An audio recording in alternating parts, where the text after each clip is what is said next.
Hello, welcome to success plus academy. मैं हूं सुमित चौधरी और हम पढ़ेंगे आज प्रॉफिट एंड लॉस।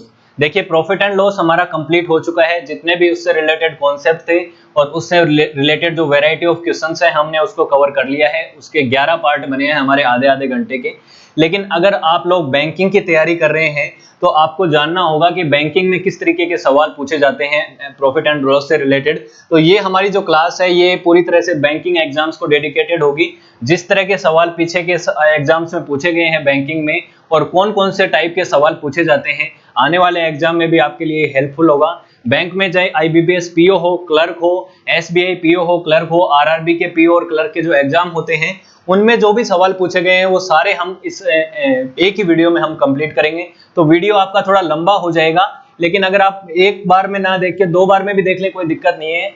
इससे आपका एक बार रिवीजन हो जाएगा। अगर आप बैंकिंग की तैयारी कर रहे हैं तो आपका प्रॉफिट एंड लॉस जो है वो एक बार रिवाइज हो जाएगा और क्वेश्चन जो है उसको आप पहले, हमारा तरीका ये रहेगा, आपको क्या करना है इस वीडियो को देखने से पहले आपको करना है पहले क्वेश्चन को पढ़ें, वीडियो को पॉज करें, उसकी लैंग्वेज को समझें, उसको सोल्व करने की कोशिश करें। हो जाए तो बहुत अच्छी बात है, उसका सॉल्यूशन चेक करें, नहीं हो तो आप इसका सॉल्यूशन यहाँ पे देख सकते हैं। दूसरी चीज मैं आपको एक और बता दूं कि हम इस वीडियो के अंदर मैं आपको बहुत ज्यादा डिटेल में नहीं बताऊंगा, क्योंकि मेथड तो मैं आपको बता चुका हूँ, कॉन्सेप्ट हो चुका है। तो ये उन लोगों के लिए ही है जिन्होंने प्रॉफिट एंड लॉस पढ़ लिया है। नहीं भी पढ़ा है तो मैं कोशिश करूंगा कि जो चीज है वो सबको समझ में आए, लेकिन शॉर्ट में करेंगे, क्योंकि अगर मैं डिटेल में करने लग गया तो आपका लंबा वीडियो बहुत लंबा हो जाएगा, क्योंकि बहुत सारे सवाल पूछे गए हैं बैंकिंग में। तो ठीक है, तो जितना जल्दी से जल्दी हो जाए छोटे से छोटे में वो हम इस क्वेश्चंस को कर लेंगे। तो देखिए, सवाल को पढ़िए, आपकी स्क्रीन पे होगा और मैं आपको एक बार पढ़ के बता देता हूं। A trader gives a additional cession of 35% on an article which is already get discount by 20% on the mark price. If the buyer pays an amount of 1300 for an article, then find the mark price of the article. SBI PO में पूछा गया है mains में 2016 में। तो question क्या कह रखा है कि एक ट्रेडर है, वो एडिशनल कंसेशन देता है, कंसेशन देता है। तो ये कितना देता है? 35% देता है। कंसेशन मतलब वो भी डिस्काउंट ही होता है, कंसेशन हो या डिस्काउंट हो दोनों एक ही बात है। कि एक आर्टिकल के ऊपर 35% का एडिशनल डिस्काउंट देता है, जिस आर्टिकल पे ऑलरेडी 20% का डिस्काउंट दिया गया था, और उसके बाद जो बायर है वो 1300 रुपए पे करता है इस आर्टिकल का। तो बताइए कि मार्क प्राइस कितना था। तो क्या बात हुई थी? इस तरीके के जो सवाल है आप इसको करिए, उसको एक बार वीडियो को पॉज कीजिए और उसके बाद इसका सॉल्यूशन देखिए। मैं मान लूं इसका मार्क प्राइस जो है, जब भी हम बात करते हैं डिस्काउंट की तो मार्क प्राइस को मानते हैं, क्योंकि मार्क प्राइस के ऊपर ही निकलता है हमारा डिस्काउंट। तो इसने क्या किया, पहले 35% का दिया डिस्काउंट या फिर 20% का? तो इसने क्या किया था, पहले 20% का डिस्काउंट दिया था और एडिशनल 35% का बाद में दिया। तो कितना आ गया? 20% आया, 100 का 20%, 20 कम हो जाएगा, बचा कितना? 80।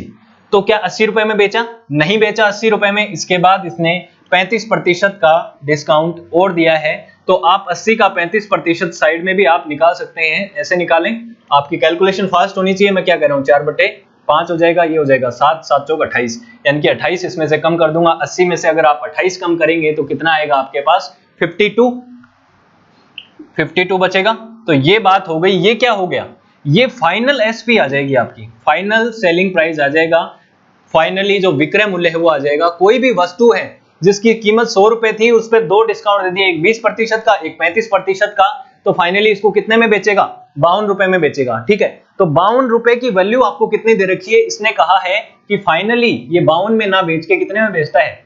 1300 में बेचता है। तो 52 को 1300 से कंपेयर कर लीजिए, 1 यूनिट की वैल्यू हो जाएगी कितनी? 25। ठीक है, इतनी हो जाएगी 500, इतनी हो जाएगी 25 हो जाएगी 1 यूनिट की वैल्यू। तो यहां से आप क्या निकाल सकते हैं? 1 यूनिट की वैल्यू आपके पास 25 आ गई, तो कोई से भी यूनिट की वैल्यू निकाल सकते हैं। मार्क प्राइस की वैल्यू निकालनी है तो इसको 100 से गुणा कर लो, 1 यूनिट को 2500 रुपए आपके पास आ जाएगी मार्क प्राइस। यही आपका आंसर है। एसबीआई पीओ 2016 का आंसर क्वेश्चन है, मेंस में आया हुआ सवाल है। लेकिन क्या है, करने में कितना लगा समय? मैंने बताने में आपको 1 मिनट लिया है, करने में तो आपको 10 सेकंड में हो जाता। लेकिन आपको अप्रोच पता होनी चाहिए। अप्रोच मैंने इस तरीके के सवालों को 2 ही अप्रोच बताई है। जब आपको दे रखा हो 2 सक्सेसिव डिस्काउंट का हमारा जो प्रॉफिट एंड लॉस का पार्ट था वो 11th पार्ट था, उसमें आप देखा होगा कि x% का दे रखा है, y% का सक्सेसिव डिस्काउंट दे रखा है, तो इसके लिए निकालते हैं x plus Y minus x Y upon 100।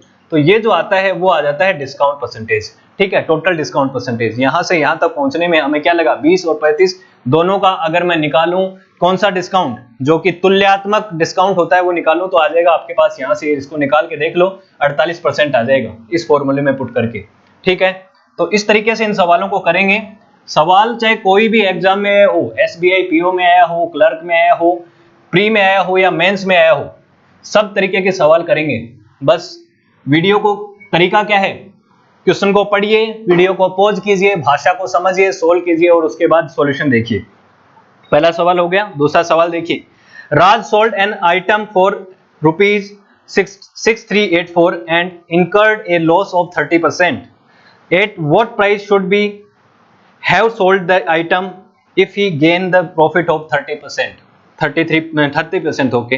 तो आईबीपीएस क्लर्क 2011 में आया वो सवाल है कि राज एक आइटम को, एक आर्टिकल को 6384 रुपए में बेचता है, उसके बाद उसको 30% की हानि होती है, तो उसी आइटम को वो कितने में बेचे कि उसको 30% की हानि की बजाय 30% का लाभ हो जाए। तो सवाल को करिए, समझिए, जब आपका सवाल हो जाए तो उसके बाद सॉल्यूशन देखिए, नहीं होता है तो फिर आपको सॉल्यूशन देखना ही है। भाषा समझिए, कह रखा क्या है, 100 रुपए की चीज को मान लो आर्टिकल की सीपी क्या थी, 100 रुपए थी, क्योंकि जब हम प्रॉफिट और लॉस निकालते हैं तो सीपी को मान लेते हैं, ठीक है। और हमें कोई तुलनात्मक वर्णन तो दे नहीं रखा है कि सिर्फ एसपी को दे रखा है, कुछ भी नहीं दे रखा है, तो हम सीपी को 100 मान लिया एक बार के लिए। अब इसने क्या किया, क्या हुआ है, इसको हुआ है लॉस।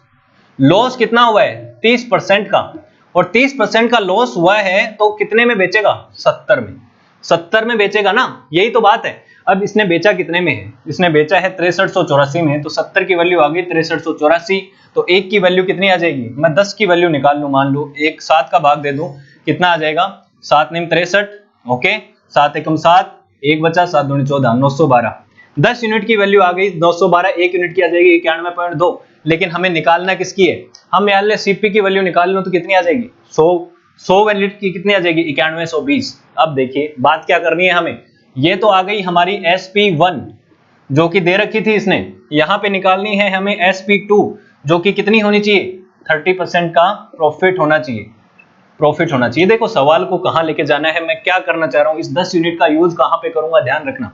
तो 30% आया तो 130 यूनिट आ जाएगी, हमें क्या 130 यूनिट की वैल्यू ही निकालनी है क्या। अब पूछिए सवाल में क्या पूछा था कि कितने में बेचे कि उसको 30% का फायदा हो जाए, तो 130 की वैल्यू निकालनी है, तो यहां से मैं 130 की निकालूंगा, ये जीरो तो हट जाएगा, यहां 13 की रखूं तो इसको 13 से गुणा कर दूंगा, 912 गुणा 13, निकालिए कितना आ जाएगा। यहां से आप जब निकालेंगे 912 को 13 से गुणा करेंगे तो 13 दूनी 26, 13 एकम 13, 13 और 2 15, ठीक है, फिर 13 निमा 117, ठीक है, और एक कितना आ जाएगा 118, ठीक है, ये आ जाएगा 118 56 यानी 11,856 रुपए आ जाएगा, यही आपका क्या आ जाएगा, आंसर हो जाएगा, ठीक है। तो मैंने क्या किया है, 130 यूनिट की वैल्यू निकाल दी है, हमने कंपेयर किससे किया, 70 से कंपेयर किया, क्योंकि 30% का जब लॉस था तब उसका दे रखा था कि वो बेच रहा है 6384 रुपए में। तो इस तरीके के जो सवाल हैं बहुत ही आसान है, आईबीपीएस क्लर्क में पूछा गया सवाल है,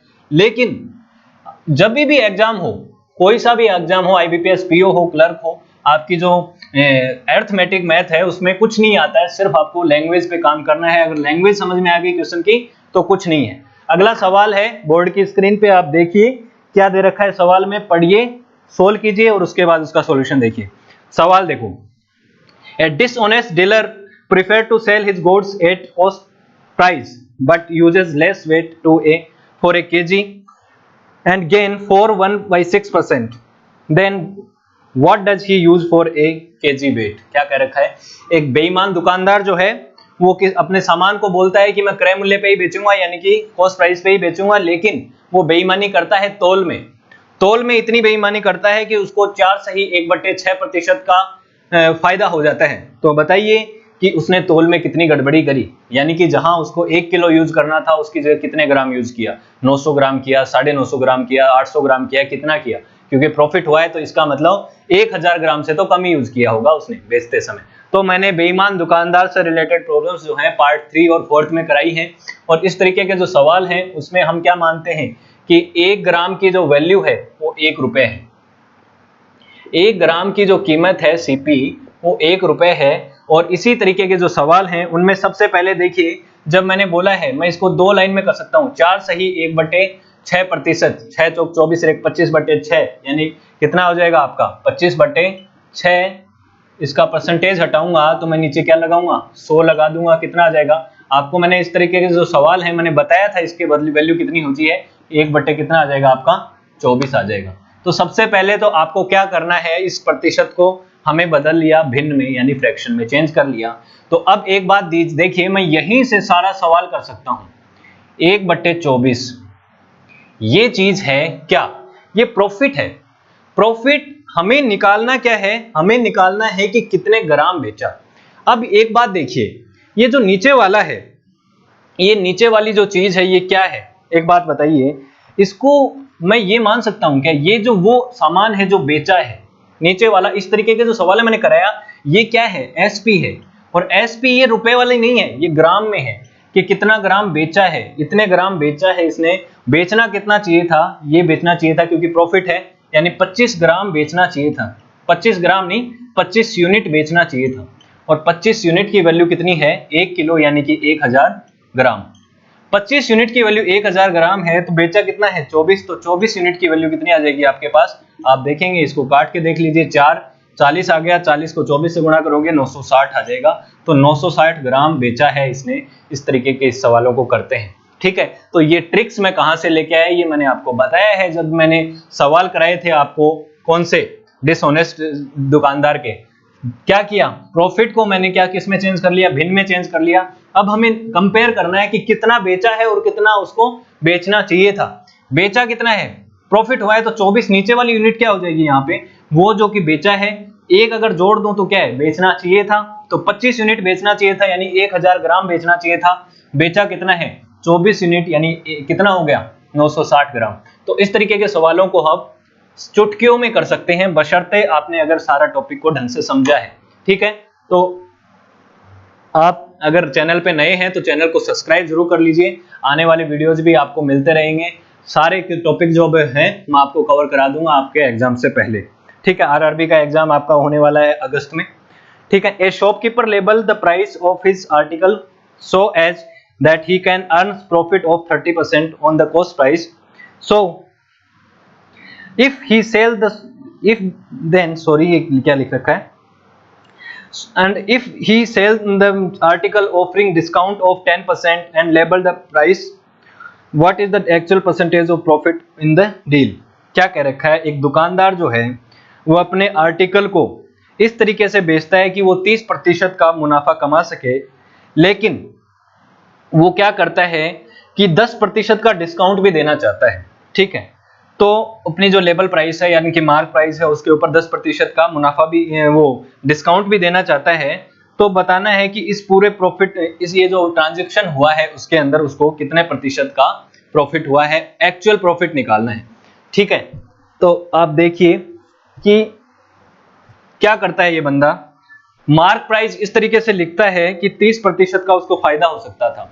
यानी कि 3 चीजें होती हैं, मैं आपको क्या बोलूं, मार्क प्राइस, आपके सामने क्वेश्चन की लैंग्वेज एकदम सही आई होगी, मेरा लिखने में थोड़ा गड़बड़ हो गया, लेकिन मैं आपको बता देता हूं। कहने का मतलब ये है कि आपको पता है 3 प्राइस होती हैं, कॉस्ट प्राइस, सेलिंग प्राइस यानी जिस पे बेचता है, और मार्क प्राइस जो कि लेबल होता है जिसके ऊपर बोलता है, एमआरपी जो लिखी होती है उसको मार्क प्राइस बोलते हैं, अंकित मूल्य बोलते हैं।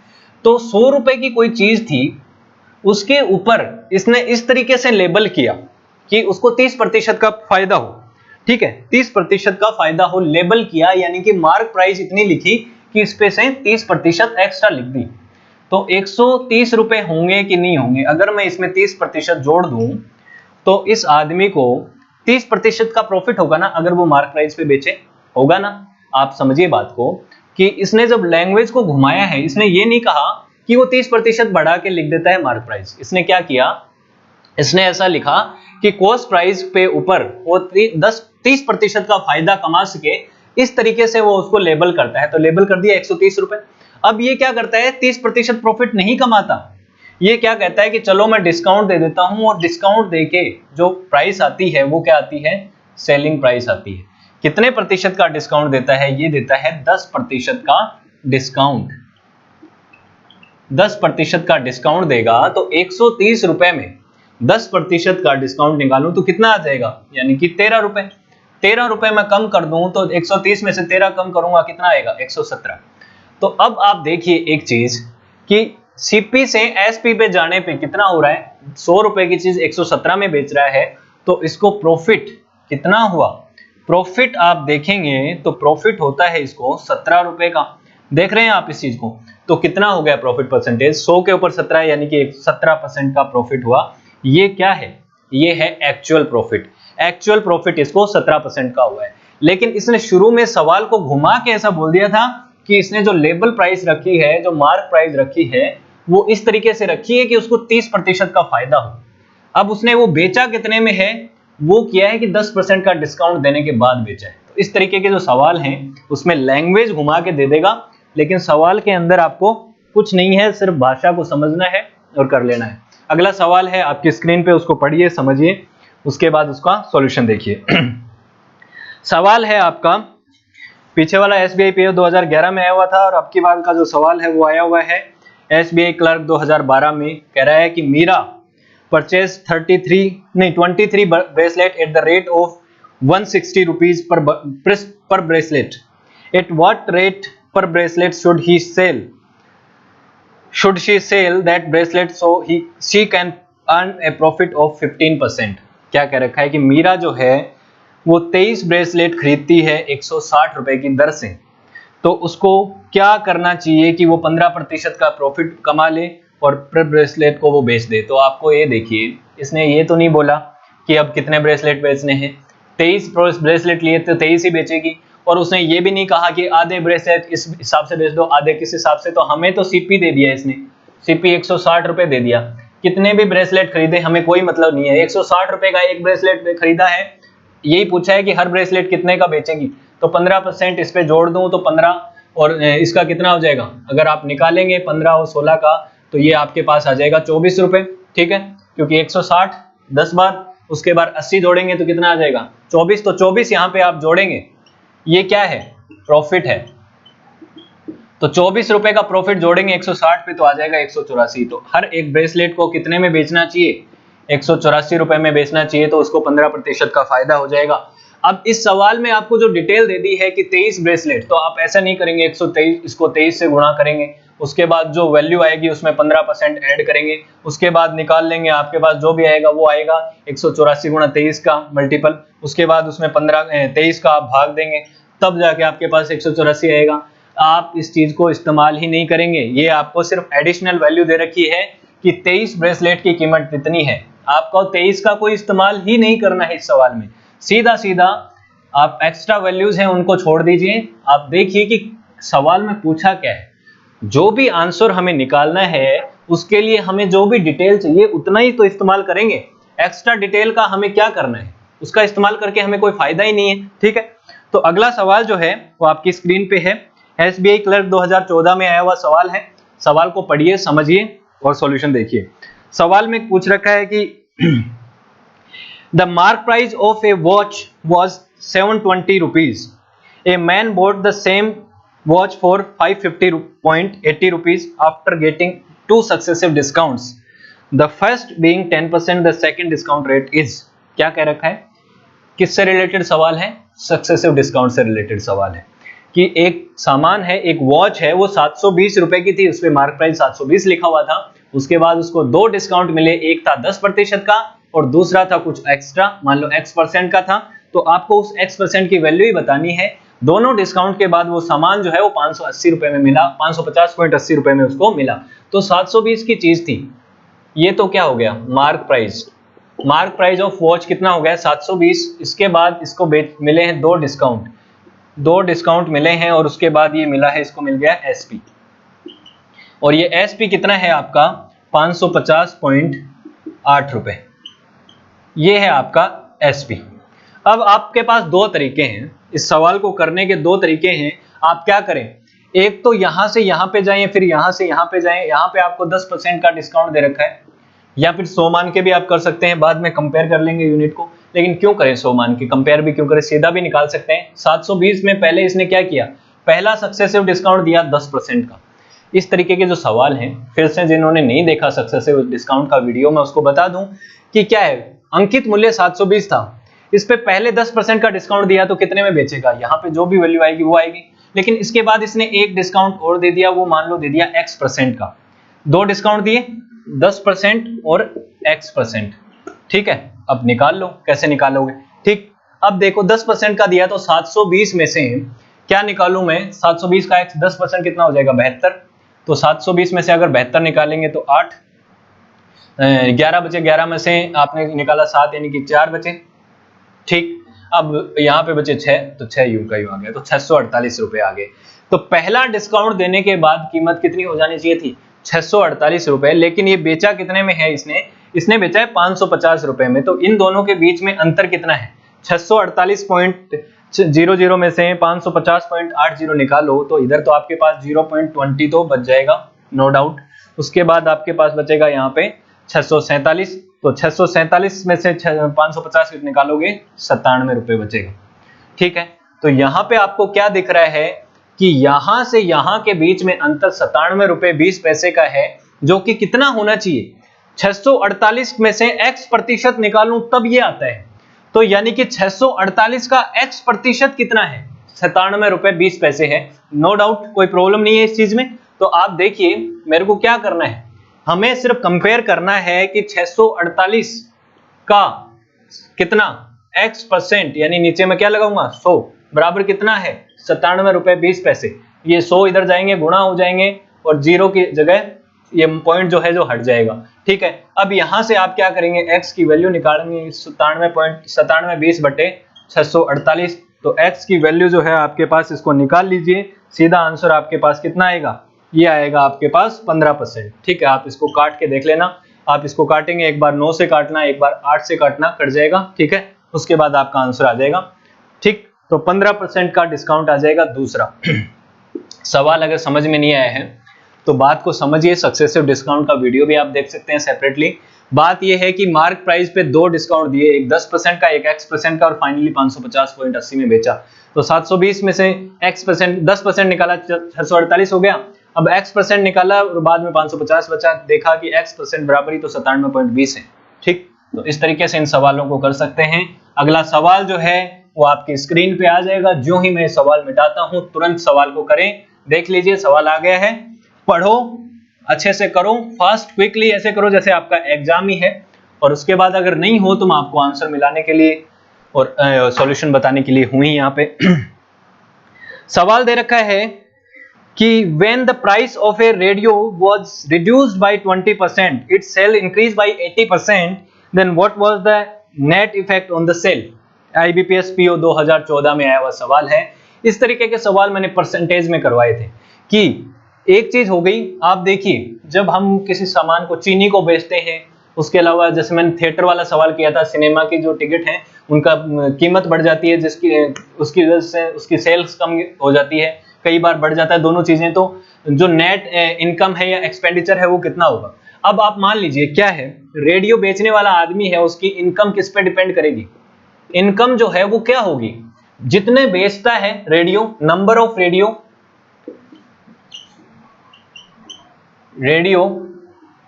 गुणा रेट, यानी कि एक रेडियो की कितनी कीमत है। मान लो 100 रुपए का एक रेडियो बेचता हूं, 50 रुपए रेडियो बेचूंगा तो 5,000 रुपए मिलेंगे ना हमें। तो कितने हुए, 50 गुणा 100, यही तो हुआ। तो ये चीज क्या होगी, इनकम। रेडियो बेचने वाला जो दुकानदार है उसके लिए इनकम किस पे डिपेंड करती है कि कितने रेडियो बिके और हर रेडियो की कीमत कितनी है। ठीक है, तो अब देखिए, पहले सॉल्यूशन किस पे करना है, हमें परसेंटेज को देखना है कि सबसे पहले जो रेडियो की जो कीमत है, प्राइस यानी रेट, ये हो गई ना प्राइस, इसको मैं प्राइस भी बोल सकता हूं ना। तो प्राइस जो है वो क्या हो गई, प्राइस के ऊपर वर्क देखिए क्या है, प्राइस जो है वो 20% क्या हुई है, डिक्रीज हुई है कि रिड्यूस हुई है, इंक्रीज नहीं हुई है, रिड्यूस हुई है। तो 1/5 हो जाएगा, 20% को मैं क्या लिखूंगा 1/5 नीचे वाली चीज क्या होती है? Original value. एक बात देखिए, ओरिजिनली अगर वो 5 बेचता था तो ये मैं लिख दूं इनकम, ये शुरुआत में मानूं तो ओरिजिनल इनकम बन दूं, OR लिख देता हूं मैं। ओरिजिनली कितनी इनकम थी, शुरुआत में कैसे थी? ओरिजिनल इनकम थी, कितने रेडियो बेचे उसने वो बाद में देखेंगे, लेकिन रेट उसकी कितनी है? 5 रुपए का मान लो एक रेडियो बेचा, 50 रुपए का बेचा, लेकिन 1/5 है। अब देखिए नई जो इनकम है न्यू, ये कितनी हो जाएगी? 5 तो गुणा में है, 5 की जगह क्या हो जाएगा? अब ये रिड्यूस किए तो माइनस कर दूंगा मैं, तो 5 में से 1 कम हो जाएगा, यानी कि 4 हो जाएगा। तो जो भी आएगा वो इस पे रहेगा कि रेट तो है वो 5 की जगह 4 हो गई है। दूसरी चीज देखना है कि नंबर ऑफ रेडियो में क्या हुआ है। अब यहाँ पे देखो नंबर में क्या चेंज आया है? 80% का उछाल आया है। 80% क्या हुआ है? इंक्रीज हुआ है, यानी कि 80% को मैं लिखूंगा नीचे 100 का भाग दूंगा, 4/5 आ जाएगा। तो 4/5 का मतलब क्या है? पहले अगर 5 रेडियो बिकते थे तो अब उसमें 4 और ऐड कर दो, यानी 9 रेडियो बिकेंगे। तो पहले तो 5 ही बिकते थे, अब इसमें मैं जोड़ दूं 4 और, यानी कि 9 बिकते हैं। ठीक है, ये बात समझ में आ गई आपको? तो सवाल क्या है कि इनकम जो बेचने वाला दुकानदार है उसके सेल में क्या फर्क पड़ेगा? पहले 5 गुणा 5 यानी 25 रुपए की सेल करता था, अब क्या है 9 गुणा 4 यानी कि 36 रुपए की सेल करता है। दोनों के बीच में अंतर कितना हो गया? 11 रुपए का हो गया है, और ये 11 रुपए ज्यादा कमा रहा है पहले के कंपैरिजन में। तो कितना परसेंटेज का परिवर्तन आ गया है? परसेंटेज चेंज इन सेल क्या हो गया आपका? 11 का चेंज कितने के ऊपर? ओरिजिनल के ऊपर। ओरिजिनल कितना है? 25 का, तो 11/25 गुणा 100, यानी कि आप इसको काटेंगे 4 बार आएगा, 44% का क्या आ जाएगा? इंक्रीमेंट। सेल में यानी कि मुनाफा हुआ है, उसको 44% की ज्यादा सेल कर सकता है वो। तो सवाल को समझ लीजिए, कहने का मतलब क्या है इस सवाल में कि एक दुकानदार जो रेडियो बेचता है वो पहले रेडियो कितना बेचता था, अब कितना बेचता है, उसमें आपको चेंज दे दिया कि पहले जो रेडियो की कीमत थी वो 20 उससे 20% कम हो गई है। पहले 5 रुपए कीमत थी तो अब 4 हो गई है, 5 से 4 हो गई है। लेकिन इस कमी की वजह से उसकी उछाल आ गया है बिक्री में 80% का, यानी अगर पहले 5 रेडियो बिकते थे तो अगर इसमें 80% इंक्रीज कर दूं तो 9 रेडियो बिकेंगे। तो 25 रुपए का पहले सेल करता था, अब 36 का करेगा, तो कितना उछाल आ गया है? 44% का। सेल के अंदर 44% का उछाल आ गया है। ठीक है, तो इस तरीके से इन सवालों को करते हैं। मैंने आपको ये परसेंटेज में भी कराया है, आसानी से इन सवालों को कर सकते हैं आप। चीनी वाले भी सवाल होते हैं जिनमें एक्सपेंडिचर बदल जाता है, अगर आप उसका क्या बोलते हैं रेट और उसका हमने जो यूज करना है वो बढ़ा दिया या घटा दिया परसेंटेज में। अगला सवाल जो है उसको देखिए, आपकी स्क्रीन पे मौजूद है। सवाल को पढ़िए, समझिए और करिए, मैं आपको सॉल्यूशन बताऊंगा। 12th सवाल है हमारा कि Gauri went to the stationery shop and bought things worth 25 rupees, out of which 30 paisa went on sales tax on the taxable purchases. If the tax rate was 6% and then what was the cost of the tax free item? देखो सवाल बहुत शानदार है, IBPS PO 2014 में पूछा गया है। कह रहा है कि गौरी स्टेशनरी की दुकान पे जाती है और वो 25 रुपए का सामान खरीदती है, पूरा मिला के कुछ भी खरीदा उसने, पेंसिल, रबड़, गटर जो भी खरीदा, बुक जो भी खरीदा, 25 रुपए में आ गया। उनमें से 30 पैसा जो है उसने दिया है उन आइटम्स पे जिन पे टैक्स लगता है। ठीक है, 30 पैसा उसको किसका पे करना पड़ा है? सेल्स टैक्स पे करना पड़ा है। लेकिन ऐसा नहीं है कि जो सारा सामान उसने खरीदा वो सारा ही टैक्स पेबल है। कुछ ऐसे सामान है जिनमें टैक्स उसको देना ही नहीं पड़ा, कुछ ऐसा सामान है जिसके ऊपर टैक्स दिया है। तो इसीलिए जितना टैक्स दिया है, जिन चीजों पे भी टैक्स दिया है उसकी रेट है 6%। ठीक है, टैक्स रेट कितनी है? 6%। तो आपको बताना है कि जितना सामान उसने खरीदा उसमें से उस सामान की कीमत बताइए जो कि टैक्स फ्री थी। बहुत अच्छा सवाल है। 25 रुपए का टोटल सामान खरीदा, मान लो ये सामान है, 2 तरह के सामान है, इस पे करना है टैक्स पे करना है, इस पे नॉन टैक्सेबल है। ठीक है, इस तरह का सवाल आप समझिए, बहुत अच्छा सवाल है। ये और ये दोनों मिला के उसने 25 रुपए में खरीदा है। ठीक है, बात समझ गए आप? 25 रुपए में उसने सारा सामान खरीदा और उसने बोला कि यहाँ पे ये जो टैक्स पे किया है इस पे मान लो ये x है ये y है, तो x के ऊपर जो टैक्स पे किया है, x पर जो टैक्स पे किया है उसकी वैल्यू कितनी है, उसकी वैल्यू है 30 पैसा। तो x के साथ अगर मैं रेट को गुणा कर दूं, टैक्स की रेट कितनी है, टैक्स रेट 6%, तो टैक्स की 6%, x का 6% कितना होगा, 30 पैसे होगा। 30 पैसे, ये पैसे में है, 30 रुपए नहीं है, तो मैं इसको 0.30 भी कर सकता हूं, रुपए में अगर मेरे को कन्वर्ट करना है। तो यहां पे आप देखिए, अगर मैं इसको मल्टीप्लाई करूं इसको यहां पे, तो 6x बराबर आ जाएगा 30, क्योंकि ये गुणा होगा, जीरो हट जाएंगे, तो पॉइंट हट जाएगा, 30। ठीक, तो x की वैल्यू आ जाएगी आपके पास 5, x की वैल्यू क्या हो जाएगी 5, यानी कि 5 रुपए का सामान वो सामान है जो कि जिसके ऊपर आपको टैक्स पे करना पड़ेगा। तो 5 रुपए का सामान था टैक्स पे वाला, टैक्स पे एबल आइटम। देखो समझिए इस बात को, ये कितना है, इसकी रेट कितनी है, 5 रुपए।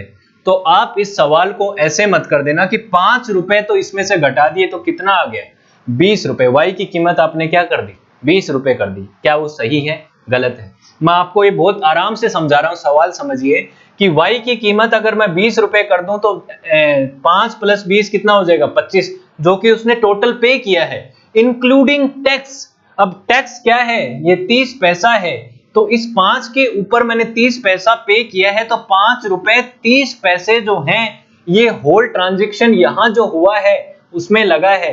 इस x की कीमत प्लस इसका टैक्स मिला के कितना है, 5 रुपए 30 पैसे है। तो बचा कितना, 25 में से 5 रुपए 30 पैसे घटाइए आप, 25 में से 5 रुपए 30 पैसे आप घटाएंगे तो आपके पास आएगा कितना, 19 रुपए 70 पैसे। ये वो सामान है, ये वो सामान है जिसके ऊपर कोई टैक्स नहीं देना पड़ा, 19 रुपए 70 पैसे पे आपको टैक्स नहीं देना पड़ा। साथ में आपके पास रुपए थे 5 प्लस उनका ऊपर 30 पैसे का टैक्स, जो कि क्या है, tax plus tax payable items की कीमत, ये चीज है। तो इस तरीके के जो सवाल हैं, बहुत आराम से उसकी लैंग्वेज समझिए। कई बार इस सवाल में आपको ऑप्शन है वो सारे देखने को मिल सकते हैं। आपको ऑप्शन ये भी मिल सकता है कि 20 रुपए है इसकी वैल्यू नॉन टैक्सेबल की, तो आप ज्यादातर लोग क्या करके आ जाएंगे, बहुत सारे लोग ऐसे होंगे जो 20 को क्लिक करके आ जाएंगे। बहुत सारे लोग ऐसे होंगे जो कि देख लेंगे कि ये जो सामान है उसमें आपने ये नहीं देखा कि ये 30 पैसे को भी हमने यहीं पे जोड़ना है, क्योंकि टैक्स भी इंक्लूडिंग है इस 25 रुपए में। तो ये जो सवाल है बहुत अच्छा था, इसको आप ढंग से करें, ऐसे सवाल हैं उन पे प्रैक्टिस करें।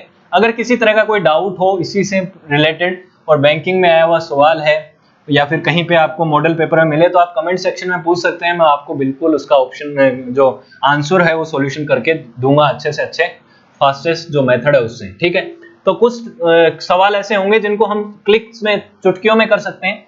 करने को तो इसको भी कर सकते थे, लेकिन क्या है कि अगर जिसको अप्रोच नहीं पता तो उसको समझाने के लिए कई बार थोड़ा टाइम लेना पड़ता है। ठीक है, तो ये हो गए हमारे पास 12 सवाल। अगला सवाल देखिए, आपकी स्क्रीन पे है, आप उसको पढ़िए, मैं आपको उसका सॉल्यूशन बताता हूं। कह रहा है कि Prateek sold in music system to Kartik at 20% of profit and Kartik sold it to Swastik at 40% gain. If Swastik paid 10,500 rupees for the music system, then what amount did Pratik pays for the same? बहुत आसान सवाल है, IBPS स्पेशल ऑफिसर 2014 में पूछा गया सवाल है। तो प्रतीक, कार्तिक, स्वास्तिक, 3 लोग हैं जिनके बीच में क्या हुआ, ट्रांजैक्शन हुआ। तो मान लो क्या होगा, स्वास्तिक प्रतीक, सबसे पहले प्रतीक को मिलता है, फिर उसके बाद किसको मिलता है, कार्तिक को मिलता है, उसके बाद स्वास्तिक को मिलता है। ठीक है, 3 ही लोग हैं, तो तीनों में ही प्रॉफिट ही हो रहा है, लॉस तो हो ही नहीं रहा है। तो प्रॉफिट इसके समय कितना है, इसके समय आप देखिए 20% है, तो मैं इसको 1/5 कर सकता हूं। चाहूं तो मैं 120 भी कर लूंगा, 120/100 भी कर सकता हूं। यहां पे मैं देखता हूं कि कार्तिक को कितना फायदा हो रहा है, 40% का, 40% को मैं लिख सकता हूं 2/5। आप नीचे 100 का भाग दो, 2/5 ही आएगा। और बाद में स्वास्तिक है, ये तो किसी को बेचता ही नहीं है, तो इसका तो हमें निकालना ही नहीं है। तो आप एक चीज देखिए, अगर मैं देखूं कोई भी प्रतीक को कोई भी सामान था, उसकी कीमत मान लो कुछ भी था, x था, x रुपए का सामान था, उसके ऊपर कार्तिक को बेचना है तो कितने में बेचेगा, 5 रुपए का सामान था 6 में बेचेगा। x रुपए का सामान था तो x गुणा 6/5 में बेचेगा। ये बात तो सही है ना। 1 रुपए जोड़ के ही तो बेचेगा। एक ये जो है ये क्या है 20% है, इस 5 का 20% ही तो एक बताता है। तो मैं स्वास्तिक का अगर मुझे निकालना है तो मैं क्या करूंगा, स्वास्तिक का निकालने के लिए मुझे सबसे पहले देखना है प्रतीक के कितने में पड़ा, x रुपए में पड़ा, वो क्या बोलते हैं कार्तिक को कितने में बेचेगा, 6 रुपए 6/5 में बेचेगा। ये तो क्या आ गया, ये वो कीमत आ गई जो कि मिली है कार्तिक को। कार्तिक के लिए सीपी कितना हो गया, x गुणा 6/5। x क्या है, ये है प्रतीक के लिए सीपी। अब आप देखिए इसी में अगर मैं कार्तिक का परसेंटेज प्रॉफिट परसेंटेज जोड़ दूं तो वो हमारे पास क्या आ जाएगा, स्वास्तिक के लिए वो कीमत जो स्वास्तिक ने पे करी है। स्वास्तिक ने कितनी पे करी होगी, ये चीज देखिए 40% का प्रॉफिट है, तो 5 रुपए की चीज 2 जोड़ के यानी 7 में बेचेगा, तो 7/5। देख रहे हो आप, ये क्या हो गया, स्वास्तिक जितना पैसा पे करेगा वो कितना है, ये तो हो गई वो कीमत जो कि है प्रतीक के लिए, उसको 6/5 से गुणा किया तो आ गई कार्तिक के लिए, उसी पूरी संख्या को हमने 7/5 से गुणा किया तो वो चीज आ गई जो स्वास्तिक ने पे किया है। और स्वास्तिक ने पे कितना किया है, 10,500, यानी कि इसके बराबर जो है वो हो गया 10,500। यहां तक कोई डाउट नहीं होना चाहिए, बहुत आसान सवाल है, ठीक है। अब आप क्या करेंगे, इसको काट के देख लीजिए, x गुणा 6 गुणा 7/25 बराबर है आपका 10,500। आप इसको काटेंगे, आप आराम से इसको काट सकते हैं, 6 को काटेंगे तो भी आपका कट जाएगा, 7 से काटेंगे तो भी कट जाएगा, और फाइनली आपके पास x की वैल्यू जो है वो आ जाएगी 6250 रुपए। क्योंकि मैं आपको कैलकुलेशन में लगने लग गया तो आपका टाइम वेस्ट होगा फालतू में, तो सीधा मैं आपको आंसर बता देता हूँ, काटेंगे 6250 आएगा। आप इसको काट के देख लीजिए। इस तरीके के जो सवाल हैं उनमें आपको टाइम नहीं लगता, जब आपको पता है कि किसकी कीमत कैसी है तो आप उसको निकाल सकते हैं। आपको जरूरत ही नहीं है कि आप कार्तिक का अलग से निकालें, क्यों निकालना है, जब स्वास्तिक का पूछा है तो आप इक्वेशन स्वास्तिक तक लेके जाइए ना, ठीक है। तो स्वास्तिक को जो सामान है वो मिला था प्रॉफिट कमाने के बाद, दो बंदों ने प्रॉफिट कमाया, प्रतीक ने कमाया, कार्तिक ने कमाया, और हमने देखा कि दोनों अगर प्रॉफिट कमाने के बाद कितने में बेच रहे हैं, 10,500 में, तो पहले की कीमत निकाल सकते हैं। अगला सवाल देखिए, a manufacturer sell a sorry pair of glasses on the wholesale dealer to profit of 18%। अब की बार क्या है, एक मैन्युफैक्चरर जो है वो अपने ग्लासेस को बेचता है कितने में, 18% के प्रॉफिट पे, फिर होलसेलर जो है वो उसी सामान को बेचता है रिटेलर को 20% के प्रॉफिट पे, उसके बाद जो रिटेलर है वो कस्टमर को बेचता है कितने के प्रॉफिट पे, प्रॉफिट नहीं दिखा रखा है, वो उसको 30 रुपए 9 पैसे में बेचता है, और उसके साथ ही उसको 25% का प्रॉफिट होता है। तो बताइए कि मैन्युफैक्चरर के लिए प्राइस कितनी थी। सेम सवाल है, सेम कॉन्सेप्ट पे है जो पिछले वाला हमने किया प्रतीक और कार्तिक वाला, उसी तरीके का सवाल है, इसको आप आसानी से कर सकते हैं। जल्दी से जल्दी इसका सॉल्यूशन करिए, इसका सॉल्यूशन बाद में आप चेक करें। देखो क्या कर रखा है, सबसे पहले मैन्युफैक्चरर जो होता है उसके पास सामान बनता है, फिर वो होलसेलर को बेचता है, फिर उसके बाद रिटेलर को बेचता है, रिटेलर के बाद आता है कस्टमर के पास। 4 जगह ये सामान होके आते हैं। आप मान लीजिए किसी चीज का भी एग्जांपल ले लीजिए, मैन्युफैक्चरर बनाता है, फिर होलसेलर के पास जाता है सामान, फिर रिटेलर यानी कि जो दुकानदार है लोकल उसके पास आता है, फिर हम उसको खरीदने जाते हैं कोई भी सामान हो, ठीक। अब इसने क्या किया, इसके पास प्रॉफिट होता है कितने का, 18% का, तो प्रॉफिट ही हुआ है सबको, किसी को लॉस नहीं हुआ है, तो 18%। इसको हुआ है कितना, 20%, इसको हुआ है कितना, इसको हुआ है इसको 25% का प्रॉफिट, और उसके बाद कस्टमर को तो पे करना पड़ा है, इसने आगे बेचा नहीं है, तो यहाँ पे प्रॉफिट हमें लिखने की जरूरत नहीं है। और इसने सामान को खरीदा है कितने में, खरीदा कितने में है इसने, 25 रुपए में, या नहीं 30 रुपए 9 पैसे में। इसके लिए ये क्या है, इसके लिए ये सीपी है, इसके लिए जो सीपी है वो इसके लिए एसपी है, इसके लिए एसपी सीपी जो है वो इसके लिए एसपी है, ऐसे ही चलता जाएगा। तभी तो बात है, इसने जितने में बेचा है उतने को इतने इसने खरीदा है, जितने में इसने बेचा है इसको उतने में इसने खरीदा है, तो इसके लिए सीपी, इसके लिए एसपी, इसके लिए सीपी, इसके लिए एसपी, ऐसे ही चलता जाएगा। तो ये चीजें पीछे पीछे आती जाएंगी। अब आप देखिए 18% को मैं अगर चेंज करूं उसमें, तो आप सीधा 18/100 कर लीजिए, आप इसको आगे भी चेंज कर सकते हैं 9/50, तो 9/50 इसके लिए हो गया। ये प्लस लगाते जाइए, यहाँ ये आ गया 1/5 प्लस लगाते जाइए, 1/4 प्लस लगाते जाइए। अब आप देखिए, अगर मैन्युफैक्चरर होलसेलर को बेचेगा तो 50 रुपए की चीज में कितने का इंक्रीमेंट करके बेचेगा, बेचने के टाइम अगर एसपी देखूं मैं इसके लिए, तो इसके लिए एसपी कितनी हो जाएगी, 50 + 9 यानी कि 59/50 में बेचेगा। ये कितने में बेचेगा, इसको भूल जाइए, ये तो रहेगा ही, साथ में 6/5 में बेचेगा। ये कितने में बेचेगा, 5/4 में बेचेगा। ये बात है कि नहीं है, यही तो मैंने पिछली बार में बताया था। तो अगर पिछली बार कोई डाउट रहा हो तो इस सवाल में आप उसको क्लियर रखना कि 50 रुपए की चीज थी, उसको बनने में लगा होगा 50 रुपए, उस पे 9 रुपए कमाएगा, तो 59 रुपए में बेचेगा 50 की चीज को। 5 रुपए की चीज को 6 में बेचेगा तब 20% का फायदा होगा। 4 रुपए की चीज को 5 रुपए में बेचेगा तब 25% का फायदा होगा। और ये सब ने फायदा कमा लिया है अपना अपना, और कस्टमर को बाद में 30 रुपए 9 पैसे की पड़ी है। तो मान लो इस मैन्युफैक्चरर को जो सामान था वो x रुपए में बना होगा, तो इसके साथ में x लगा दूं, कोई दिक्कत नहीं है। तो x गुणा 59/50 गुणा 6/5 गुणा 5/4 बराबर है 30.09। कोई दिक्कत नहीं है। अब यहां से आप इनको सबको कट करते जाइए, ये 5 यहां से कट गए सीधा सीधा, यहां से आप इसको काटेंगे 3/2 आ जाएगा। उसके बाद इसको आप आगे काटते जाइए, उधर जाके सॉल्यूशन कर दीजिए, तो आप यहां से काट सकते हैं इसको, कितना आ जाएगा 10.03, अगर 3 से काटा तो आप इसको फर्दर आप आगे मल्टीप्लाई करते जाओगे तो x की जो वैल्यू है वो आपके पास क्या आएगी, मैन्युफैक्चरर का ही पूछा है आपसे, तो आ जाएगी यहाँ पे 17। आप इसको काट के देख लीजिए, x की वैल्यू तो आपके पास 17 आ गई। x की वैल्यू क्या है, वो रेट है जो कि मैन्युफैक्चरर के लिए कॉस्ट प्राइस है, ये 17 आ गई है। अगर मैं पूछूं आगे आपसे, कई बार बीच से भी पूछ लेगा कि अगर आपसे पूछे कि होलसेलर के लिए कॉस्ट प्राइस कितनी है, तो आप इसी 17 को आगे आप चल के गुणा कर लो, यहां पे 17 की वैल्यू रख दें, तो ये क्या होगी, ये रेट जो होगी वो कॉस्ट प्राइस होगी ना होलसेलर के लिए, तो इसकी जगह हमें 17 रखना है, पॉइंटों में वैल्यू आएगी, ठीक है। उसी तरीके से अगर रिटेलर के लिए कॉस्ट प्राइस पूछ ले तो आपको कहां तक जाना है, ये तो क्या है होलसेलर के लिए सीपी है, यहां तक चला जाऊं तो क्या हो जाएगा, रिटेलर के लिए सीपी आ जाएगी, तो 6/5 से और आगे गुणा करते चले जाएंगे। तो इस तरीके से इन सवालों को आप कर सकते हैं। आपको इक्वेशन बनानी है पूरी, इक्वेशन को पूरा बनाने के बाद एक बार आपने कंपेयर कर लिया, जिसकी भी कीमत दे रखी है, यहां तो आपको बहुत आसानी से दे रखा था, कस्टमर ने जितने में खरीदा वो दे रखा था। कई बार बीच का सवाल भी दे देगा कि रिटेलर को इतने में पड़ी, तो आपको कस्टमर तक नहीं जाना है, रिटेलर तक जाना है। कंपैरिजन जहां दे रखा है वहीं तक आपको इक्वेशन को लेके जाना है, आपका सॉल्यूशन आ जाएगा, आप सवाल आराम से कर सकते हैं। ठीक है, अगला सवाल देखिए, कह रखा है कि a refrigerator and a camera were sold for 12,000 each. The refrigerator was sold at the loss of 20% and the cost of the camera a gain of 20%.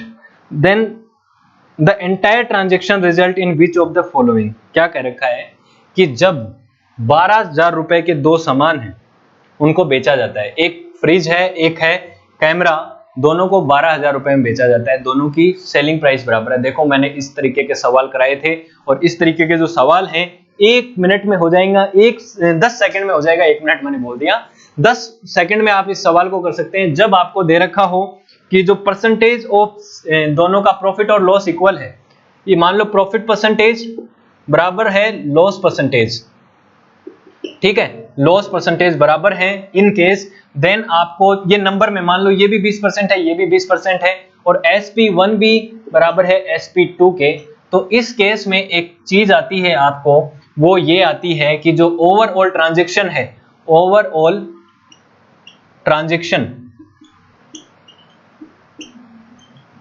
इस पे क्या होगा आपको, इस पे हमेशा होगा लॉस, और वो लॉस कितना होगा वो डिपेंड करता है कि यहां पे नंबर कितना है। मान लो यहां पे X परसेंटेज था, लॉस भी यहां पे X परसेंटेज है, और दूसरा जो चीज है उस पे प्रॉफिट भी X परसेंटेज है। जैसा कि इस क्वेश्चन में दे रखा है कि ये तो फ्रिज है, ये आपका कैमरा है, फ्रिज पे आपको 20% का क्या हो रहा है, प्रॉफिट हो रहा है, और जो क्या बोलते हैं दूसरा हमारा क्या है, रेफ्रिजरेटर है, उसपे 20% का क्या हो रहा है, आपको लॉस हो रहा है।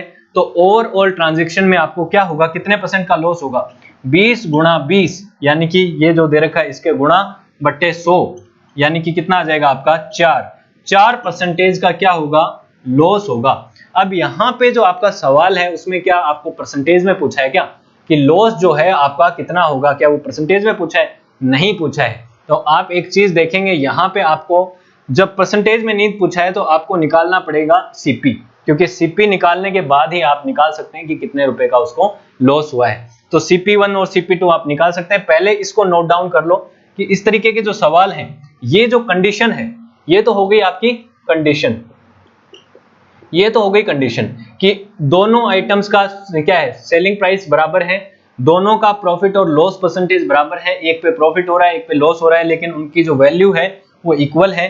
तो आप निकाल सकते हैं कि पूरे ट्रांजैक्शन में कितने परसेंट का लॉस हुआ है, दोनों को मल्टीप्लाई करो, डिवाइड बाई 100 करो। ठीक है, तो ये चीज समझ में आ गई। 4% का आपके पास क्या है, लॉस है। तो उसके बाद आप क्या करेंगे, आगे का चीज आप निकाल सकते हैं। कैसे निकालेंगे मैं आपको बताता हूं। देखिए 4% का लॉस है ओवरऑल ट्रांजैक्शन में, तो 24,000 क्या था, SP दोनों का मिला के क्या है, SP1 प्लस SP2, दोनों को कितने में बेचा है इसने, 12,000 में, यानी कि 24,000 में इसने पूरा बेचा है सामान। 24,000 में बेचा है, जो कि कितने पे बेचा गया है, 4% के लॉस पे, यानी कि 100 रुपए की चीज को 96 में बेचा होगा, तो 96% ये क्या है, देखो CP मान लो 100% था, 100% क्या है CP, उसमें से 4% में घटा दूं तो 96 आ जाएगा, तो 96 की वैल्यू कितनी आ जाएगी आपके पास, 24,000। तो 100 की वैल्यू कितनी आ जाएगी, आप निकाल सकते हैं, आराम से निकाल सकते हैं। यहां से आप काटोगे, ये कितने बार गया, 4 बार गया, 4 को आप 1000 में डिवाइड दोगे, कितना आ जाएगा आपके पास 25, और आगे 0, 250, तो 250 को आप 100 से गुणा करोगे, आगे आ जाएगा 0, यानी 25,000। यानी कि आप देख रहे हैं कॉस्ट प्राइस ये क्या है, CP, पूरे ट्रांजैक्शन में CP कितनी है 25,000 और SP कितनी है 24,000, तो ये कितना है लॉस, लॉस कितने का हो गया, 1,000 रुपए का।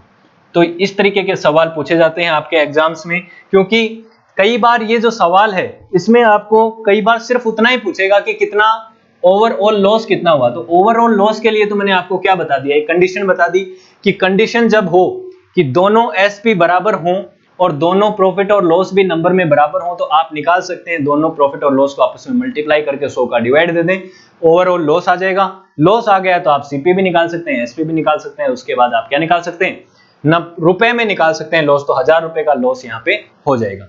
अगला सवाल देखिए आपकी स्क्रीन पे है, कह रहा है कि a milkman bought 15 kg of milk and mix with it 3 kg of water, if the price of per kg of mixture become 22 rupees, then what is the cost price of milk per kg। क्या कर रखा है इसने, पानी और दूध को मिला के एक मिक्सचर बना दिया है और उस मिक्सचर का आपको दे दिया है कि उसकी जो कीमत है वो 22 रुपए प्रति केजी हो जाती है। तो आपको बताना है कि ये जो मिक्सचर है, इससे पहले जो दूध था उसका क्या भाव रहा होगा। ठीक है, तो आप जब मिक्सचर दिख जाता है आपको सीधा ही मिक्सचर एलिगेशन के कॉन्सेप्ट से करना है, और मिक्सचर एलिगेशन का जो कॉन्सेप्ट है वो क्या बताता है आपको, किसी भी तरह का जो सवाल है उसमें आपको क्या दे रखी होंगी, आपको दे रखी होंगी दो आपके पास सैंपल होंगे, मान लो A और B, यहाँ पे वाटर है मिल्क है, तो मिल्क होता है, दूसरी तरफ मान लो ये वाटर हो गया, उसके बाद बीच में एक कीमत जो आती है वो आ जाता है मिक्सचर। ठीक है, तो मिक्सचर आ गया, दोनों वो आ गए जो कि ओरिजिनल आपके पास क्या थे, सैंपल थे, दोनों को मिलाया, उसके बाद आपके पास नीचे आती हैं उन दोनों के बीच में अनुपात। तो अब देखिए क्या बात है, मैं वापस आपको ये चीज समझाता हूं, मिक्सचर एलिगेशन किस पे लगता है। ये मिल्क का CP है, वाटर का CP है, दोनों मिलेंगे तो यहाँ पे जो CP आएगा वो मिक्सचर का आएगा। ठीक है, अगर दूध का भाव कुछ भी है, मान लो 40 रुपए प्रति किलो है, ठीक है, पानी का भाव हमेशा इस तरीके के सवालों में 0 लेना है, क्योंकि पानी फ्री का होता है, जब भी दूध वाला पानी मिलाता है तो उसको आपको मिनरल वाटर तो मिला के देगा नहीं उसमें से, ठीक है, बिस्लेरी पानी तो मिलाएगा नहीं, तो पानी का भाव हमेशा 0 मानना है। ठीक है, इसको ये अंडरस्टूड है बात। उसके बाद मिक्सचर है, इसका आपको देखना है, ये जो पर्टिकुलर सवाल है इसके अंदर आपको कुछ भी ऐसा नहीं दे रखा है कि ये बेचने पे कितना प्रतिशत का प्रॉफिट कमाता है या क्या करता है, ये नहीं बता रखा है, सिर्फ आपको दे दिया कि मिक्सचर का जो भाव है वो 22 रुपए प्रति किलो हो जाता है। और उसके बाद ये जब आप सब निकालेंगे तो आपको पता है यहाँ पे अगर 22 है जो कि दे रखा है हमें, तो यहाँ जो मिल्क का भाव होगा, मान लो मैं x मान लूं और ये 0 है, तो आपको पता है कि ये जो x है वो हमेशा 22 से ज्यादा होगा। क्यों होगा, मैं आपको बताऊं एक चीज, कि मिल्क अगर 40 रुपए किलो है और दूध अगर 0 रुपए किलो है, तो दोनों को मिलाने के बाद जो भी मिक्सचर बनेगा उसका भाव 40 और 0 के बीच में बनेगा, इससे बाहर नहीं हो सकता। इसकी रेंज हमेशा इस x और इस 0 के बीच में रहेगी, इससे बाहर नहीं जाएगी। तो यहां से आप क्या करते हैं, बड़ा नंबर है उसमें छोटा घटाते हैं, x माइनस 22 करेंगे कम, x माइनस 22 हो जाएगा, उधर 22 माइनस 0 हो जाएगा, ये आ जाएगा। तो ये क्या है, ये जो चीज आई है वो आया है आपका अनुपात, यानी कि मिल्क और पानी को, दूध और पानी को कितने अनुपात में मिलाया होगा, 22 अनुपात x माइनस 22 के अनुपात में मिलाया है। लेकिन जब क्वेश्चन इसने दिया था शुरुआत में इसने कहा कि मिल्क जो है वो था कितना 15 किलो और पानी जो है वो है 3 kg, यानी कि आपके पास मिल्क और वाटर का रेशियो अगर आप निकालेंगे तो पहले से ही दे रखा है जो कि आ जाएगा 5:1, ये आ जाएगा। इसका मतलब ये भी रेशियो है मिल्क और वाटर में और ये भी मिल्क और वाटर में रेशियो है, दोनों को आप कंपेयर कर सकते हैं। यहाँ पे मैं आपको लिख दूं 22 बटे ये लिखूंगा x माइनस 22 बराबर आ जाएगा 5/1। आप क्रॉस मल्टीप्लाई कर लीजिए तो 5x माइनस 110 बराबर आ जाएगा आपका 22।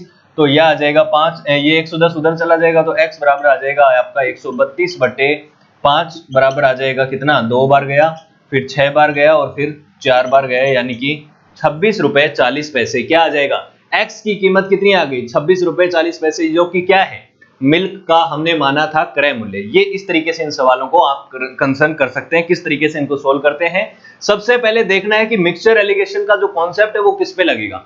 उसके लिए आपको पता होनी चाहिए दो कीमतें हैं, कीमत होगी तो बीच में ये क्या होगा, कीमत होगी, नीचे आएगा आपके पास अनुपात, उससे आप क्वांटिटी निकाल सकते हैं। तो क्वांटिटी दे रखी है तो आप भाव की तरफ जा सकते हैं मिक्सचर एलिगेशन से। और मिक्सचर एलिगेशन का जो हमारा वीडियो है वो जल्दी ही आने वाला है, आप जल्दी, या अगर चैनल के साथ बने रहेंगे और सब्सक्राइब कर लेंगे तो आपको जल्दी अपडेट मिलेगी किस तरीके से मिक्सचर एलिगेशन का कॉन्सेप्ट लगता है अलग अलग टाइप के सवालों में। ठीक है, उन सवालों को कैसे सोल्व करेंगे और प्रीवियस ईयर में किस तरीके के सवाल मिक्सचर एलिगेशन से रिलेटेड पूछे गए हैं, वो सारा हम कवर करेंगे आने वाले वीडियोस में। ठीक है, तो आप बने रहिए चैनल के साथ और जब भी वीडियो आए उसकी इंफॉर्मेशन मिलती रहेगी। अगला सवाल आपकी स्क्रीन पे है, उसको पढ़िए। आपका तरीका यही है, पढ़िए, स्टॉप कीजिए, उसको सॉल्यूशन देखिए, करिए उसका, उसके बाद उसका सॉल्यूशन देखिए बोर्ड पे। ठीक है, अपना आंसर मिलान कर लीजिए। IBPS RRB 2015 में पूछा गया सवाल है, सवाल बोलता है the price of an article is 25 rupees, after 2 successive cuts by the same percentage the price become 20.25 rupees, if the each time the cut was x percentage then the value of x is। ठीक है, तो x की value निकालनी है। क्या रखा है, कोई सामान है उसके ऊपर जिसकी कीमत 25 रुपए है, यानी कि मार्क प्राइस यानी अंकित मूल्य 25 रुपए है। उसके बाद उसके ऊपर 2 सक्सेसिव कट देता है यानी सक्सेसिव डिस्काउंट देता है, और वो दोनों सक्सेसिव कट सेम परसेंटेज के हैं, x परसेंटेज के हैं, और फाइनली इस सामान को वो 20 रुपए 25 पैसे में बेच देता है। तो आपको बताना है कि सक्सेसिव कट के जो वैल्यू है वो कितनी होगी। तो आपको मैंने सक्सेसिव डिस्काउंट का वीडियो बनाया था, पार्ट नंबर 11 था हमारा प्रॉफिट एंड लॉस का। अगर आपको बिल्कुल नहीं पता सक्सेसिव डिस्काउंट कैसे निकालते हैं तो वो पार्ट देखिए, अन्यथा अगर आपको पता है तो आप एक बार सॉल्यूशन करिए खुद और उसके बाद इसका सॉल्यूशन देखिए। मैंने क्या कहा, मार्क प्राइस जो है वो दे रखी है इसने 25 रुपए, यही तो है। अब आपको पता है हमेशा और हमेशा डिस्काउंट मार्क प्राइस पे निकलता है, लेकिन इसने क्या किया, पहला डिस्काउंट दे दिया जो कि x परसेंटेज का है, और उसके बाद कुछ कीमत आई होगी, सीधी बात है एक कीमत आई, लेकिन इसके बाद इसने एक और डिस्काउंट दे दिया जो कि x% का ही है। तो 2 बार x परसेंटेज का इसने क्या दे दिया है, डिस्काउंट दे दिया है, और फाइनली जो सामान है कुछ भी था ये 20 रुपए 25 पैसे में इसने बेच दिया है। ये क्या आ गया आपके पास, ये आ गई आपकी सेलिंग प्राइस यानी CPSP, या फिर इसको विक्रय मूल्य बोलें, जो बोलें आप समझ सकते हैं कि ये वो कीमत थी जो लिखी हुई थी और ये वो कीमत है जिसमें इसको बेचा गया है 2 बार डिस्काउंट देने के बाद। अब दोनों डिस्काउंट दे दिए हैं, फाइनली बेचा है 20 रुपए में इसमें, तो कितना डिस्काउंट है, ओवरऑल डिस्काउंट देखिए, 25 रुपए की चीज को 20 रुपए 75 पैसे में बेचा है, तो कितना डिस्काउंट दे दिया, 4 रुपए 75 पैसे का। आप निकाल लो, इसमें से यहां निकाला 4 रुपए 75 पैसा आया। तो आप एक बात निकाल सकते हैं, इस x को छोड़िए, इस x को छोड़िए, आप इक्विवेलेंट डिस्काउंट निकाल सकते हैं। क्या इक्विवेलेंट डिस्काउंट, यानी कि 4 रुपए 75 पैसा जो डिस्काउंट है वो कितना है इस 25 का। तो आप देखिए डिस्काउंट परसेंटेज ओवरऑल कितना आ जाएगा, 4.75 बटे 25 गुणा 100 आ जाएगा। आप इसको काटेंगे तो 20 बार जाता है 500 में 25 का भाग और 19 बार आ गया, तो 19% क्या आ गया है आपका ओवरऑल डिस्काउंट। तो मैं क्या x की कीमत, x की वैल्यू 19 रख सकता हूं? नहीं रख सकता। इसने एक बार में डिस्काउंट नहीं दिया है, इसने दिया है डिस्काउंट 2 बार में x और x करके। तो मैंने आपको एक मेथड बताया था, एक तरीका बताया था। अगर कॉमन सेंस है आप सीधा भी निकाल सकते हैं कि उस फॉर्मूले से। फॉर्मूला क्या था कि अगर x परसेंटेज और y परसेंटेज के दो सक्सेसिव डिस्काउंट अगर दे रखे हैं तो आपको फॉर्मूला लगाना है x plus Y minus x y बटे 100। ये आपको फॉर्मूला लगाना है। ये जो आएगा वो क्या होगा? ये होगा इक्विवेलेंट डिस्काउंट, यानी समतुल्य बट्टा। समतुल्य बट्टा कितना आ जाएगा? इतना आएगा। तो यहां से अगर x भी है y भी दोनों बराबर हैं तो मैं क्या लिखूंगा? x प्लस एक्स यानी 2x, x x दोनों है तो x स्क्वायर बटे 100। तो ये आ जाएगा आपके पास, इसकी वैल्यू क्या आ जाएगी? 2x माइनस एक्स स्क्वायर बटे 100। तो ये वाली वैल्यू और ये जो वैल्यू है 19%, ये इक्वल होगी कि नहीं होगी? होगी। कंपैरिजन करके देख लीजिए, या फिर मैं आपको सीधा भी वैल्यू बताऊं। आपके पास ऑप्शन होंगे ना 4, आपको कोई सब्जेक्टिव पेपर तो है नहीं। आप x की वैल्यू यहां से 10 करके रखेंगे तो आपको पता चलेगा 10 प्लस 10 20, 20 माइनस 100 बटे 100 यानी कि 19 आ जाएगा। तो आप सीधा वैल्यू रख के भी कर सकते हैं, या फिर क्वाड्रेटिक इक्वेशन से भी कर सकते हैं। क्वाड्रेटिक इक्वेशन अगर आप देखना चाहते हैं तो बैंकिंग के लिए क्वाड्रेटिक इक्वेशन के जो वीडियो है वो अपलोड हो चुके हैं, उनको आप जाके देख सकते हैं। साथ ही मैं आपको इसका बता दूं किस तरीके से आएगा, जो कि है यहाँ पे। इसका तो 19% आ गया ना हमारा। ये देखिए कैसे होगा, 2x माइनस एक्स स्क्वायर बटे 100 बराबर है 19। इसको क्रॉस मल्टीप्लाई कीजिए, 200x माइनस एक्स स्क्वायर बराबर 1900। ठीक है, तो x square minus 200 x plus ये इधर जाएगा तो 1900 बराबर 0। ठीक है, तो इसको करेंगे, 1900 लाना है हमें, 200 को इस तरीके से तोड़ना है। तो एक्स स्क्वायर बराबर क्या हो जाएगा? 190x माइनस 10x प्लस 1900 बराबर 0 आ जाएगा।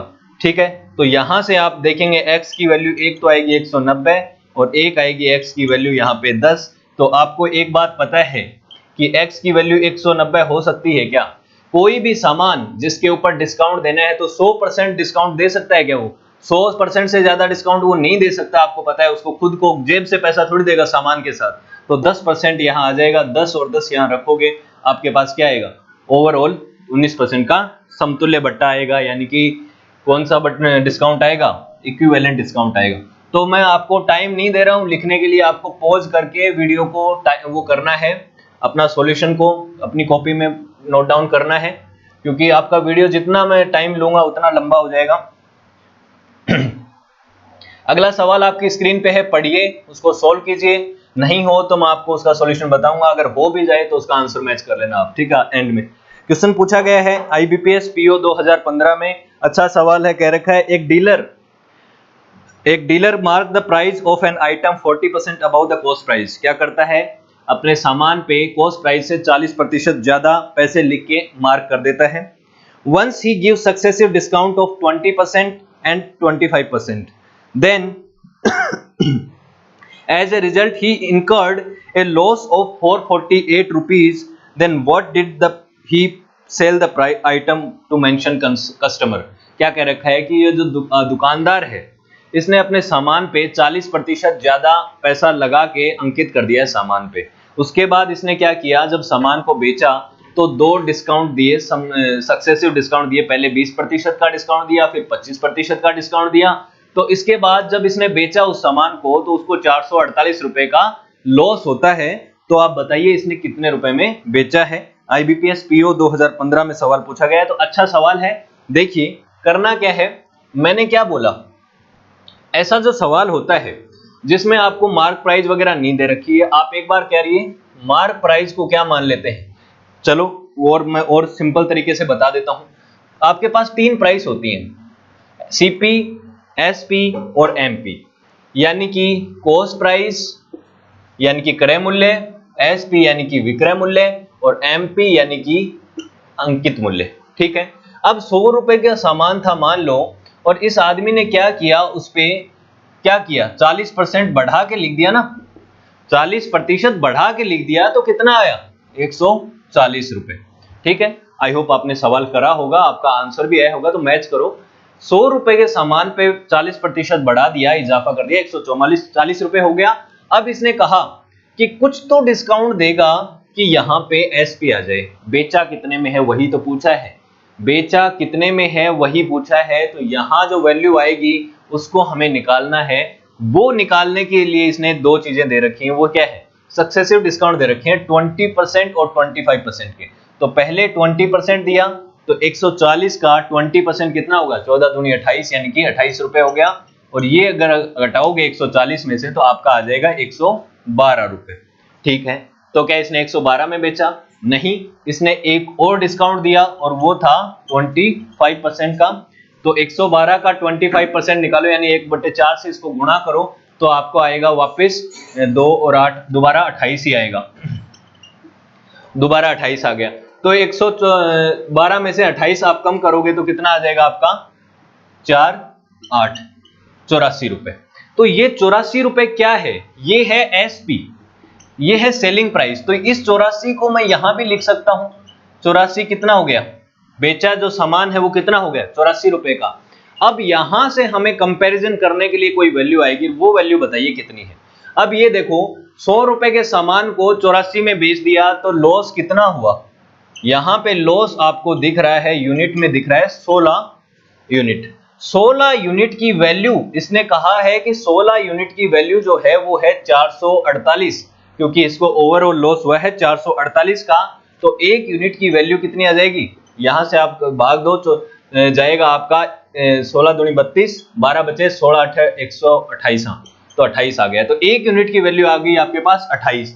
यहां से आप कुछ भी निकाल सकते हैं, अगर ये पूछे सीपी, एसपी और एमपी, कोई सा भी आप यहां से निकाल सकते हैं। इसने पूछी है सेलिंग प्राइस इस पर्टिकुलर कस्टमर के लिए जो कि है 84 यूनिट, हमारे अकॉर्डिंग उसको गुणा करेंगे 28 से, तो आपका आंसर आएगा, आप देख लीजिए गुणा करके, तो आएगा ये 2352। ठीक है, कैलकुलेशन आप खुद कर लेना, आंसर मैं आपको बता देता हूं, 2352 रुपए इसका आ जाएगी सीपी एसपी। ठीक है, तो एक बार मैं आपको वापस बता देता हूं, पीओ का सवाल है, अच्छा सवाल है, मैंने कहां से कहां तक गया वो चीज देखिए। सबसे पहले मैंने सीपी को माना 100 रुपए। अब ये 100 रुपए के जो सामान है इस पे इसने 40% का क्या कर दिया, इजाफा कर दिया, 140 की हो गई, 140 क्या हो गया, मार्क प्राइस हो गया।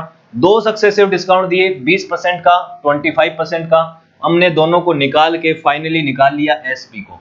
एसपी का आ गया, सीपी आ गया, तो हम निकाल सकते हैं लॉस या प्रॉफिट जो भी हुआ, जो हमारे अकॉर्डिंग आया 16 यूनिट। अब उस 16 यूनिट को कंपेयर करने के लिए इसने रियल वैल्यू दे रखी है जो कि है 448, और उसको हम कंपेयर करेंगे तो हमारे पास पर यूनिट की वैल्यू आ जाएगी। पर यूनिट की वैल्यू आ गई तो हम किसी भी यूनिट की वैल्यू निकाल सकते हैं। ठीक है, इस तरीके से इस सवाल को करेंगे, डरना नहीं है, चाहे पीओ का मेंस का हो चाहे प्री का एग्जाम का क्वेश्चन हो, सब आएंगे तो इसी कॉन्सेप्ट से। अगर कॉन्सेप्ट क्लियर है तो आप कोई भी सवाल कर सकते हैं आसानी से। यूनिट कंपैरिजन मेथड आपके लिए सबसे सही है, इसमें आपको कुछ याद नहीं रखना है, बस मानना है। 100 यूनिट मान लिया, किसको मानना है वो इंपॉर्टेंट है, आपका सवाल कहां से जाता है। ठीक है, अगला सवाल देखिए आपकी स्क्रीन पे क्या बोलता है सवाल, कह रहा है कि if a trader estimate his loss of 10% okay on selling price, then what is the real loss percentage. बहुत ही आसान सवाल है। सेकंड वीडियो जो था हमारा प्रॉफिट एंड लॉस का, वो इसी कॉन्सेप्ट पे था कि अगर प्रॉफिट और लॉस जो है वो सेलिंग प्राइस पे काउंट करे तो हमें उसको रियल कैसे कन्वर्ट करना है। सेलिंग प्राइस के ऊपर कभी भी प्रॉफिट एंड लॉस नहीं निकलता। प्रॉफिट परसेंटेज या लॉस परसेंटेज हमेशा निकलता है सीपी के ऊपर, सीपी पे निकलता है। लेकिन कभी कभी कंडीशनल उसने दे दिया कि बेचते जो समय जो कीमत है उसके ऊपर लॉस दे दिया। तो अगर इसने दे रखा है loss percentage on SP, on SP दे रखा है कितना कितना परसेंटेज दे रखा है, 10%। देखो एक लाइन का सवाल है, 10% दे रखा है, तो 10% को मैं करूंगा 1/10 में, ये आपका क्या आ जाएगा, ये आ गया फ्रैक्शन में। अब मैंने क्या कहा, ऑन एसपी, ऑन है तो किसके ऑन है, 10 के ऊपर है, तो इसको आप सीधा ही एसपी मान लो। ये एसपी आ गया, ये क्या है, ये है लॉस। आपको पता है ऊपर वाली वैल्यू हमेशा क्या होती है, जिसकी हम बात करते हैं, जो परसेंटेज दे रखा है।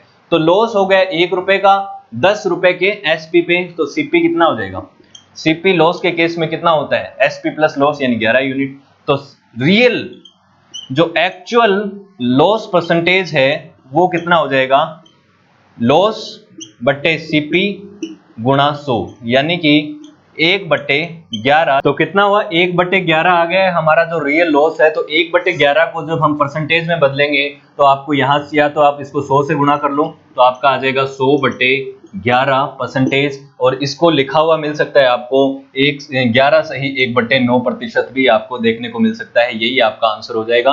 3 तरीके से इसको लिखा हुआ मिल सकता है, ये मिलेगा या फिर 11.11 मिलेगा। कोई सा भी हो आंसर, उसी को आपको टिक कर देना है। तो यहाँ पे जो ऑप्शन है वहां पे आपको ये आंसर है, तो इसको आप टिक कर सकते हैं। तो ये जो रियल जो प्रॉफिट या लॉस निकालना है, ये हमेशा आपको कॉस्ट प्राइस पे निकालना है। बशर्ते अगर कई बार आपको दे रखा हो कि ये एसपी पे दे रखा है, तो उसको कन्वर्ट कैसे करना है, उसका तरीका यही है।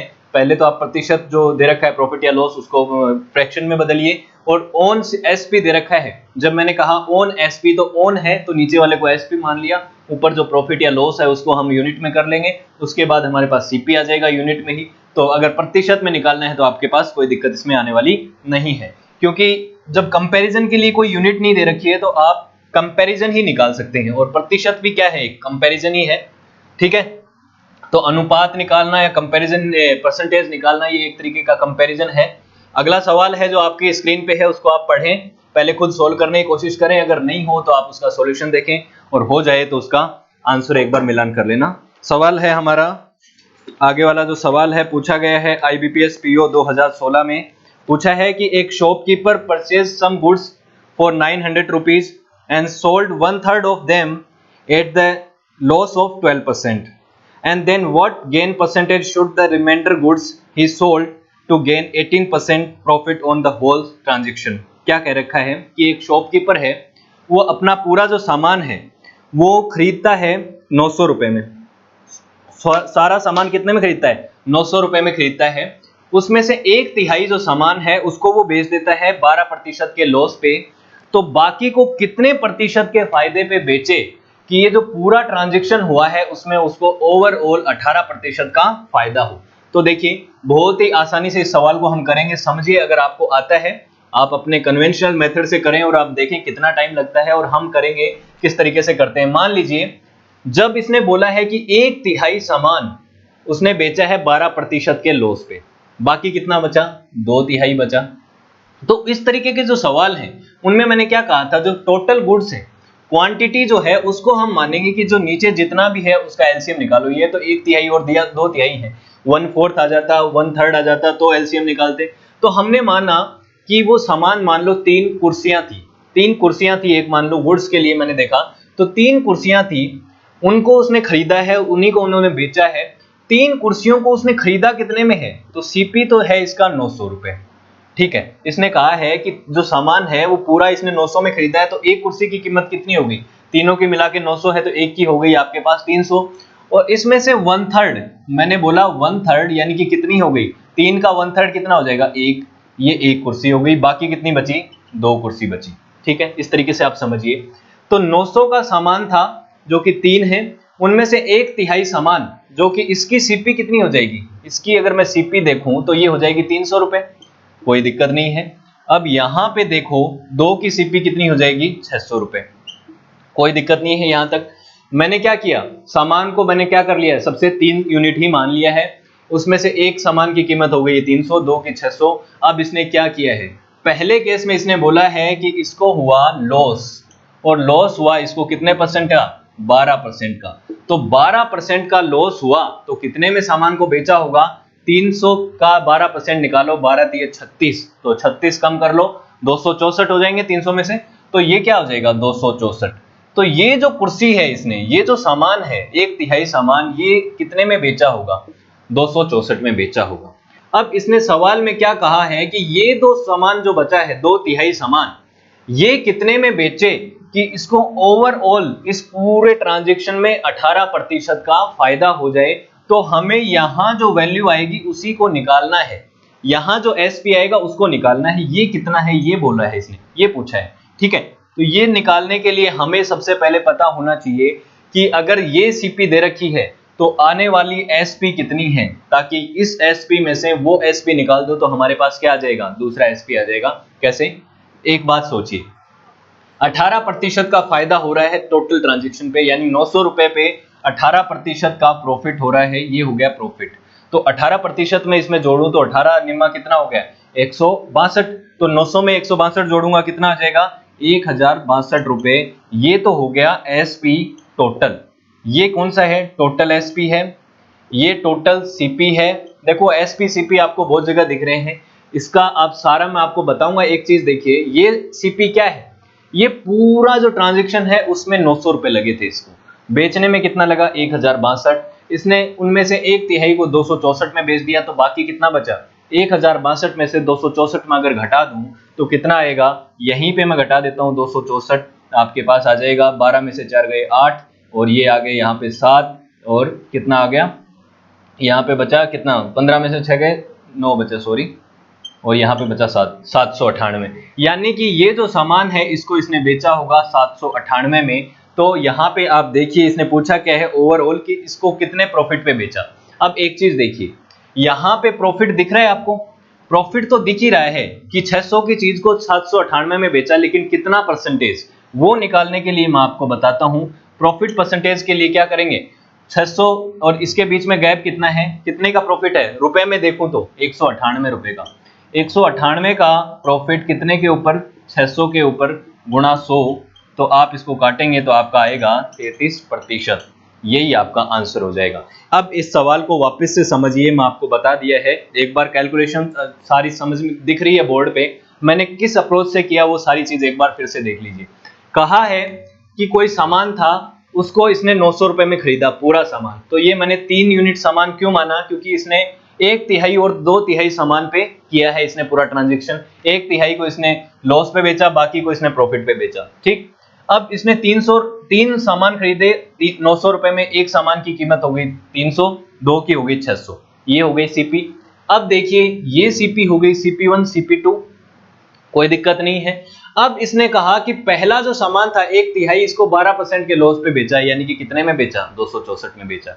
अब इसने कहा अगली कंडीशन कि पूरे ट्रांजैक्शन में 18% का इसको फायदा होता है, तो मैंने निकाल दिया अगर 18% का फायदा होगा तो कितने में बेचना पड़ेगा 1062 में। पूरा सौदा 1062 में किया है, उसमें से 264 का ये बेचा तो बचा कितना 798।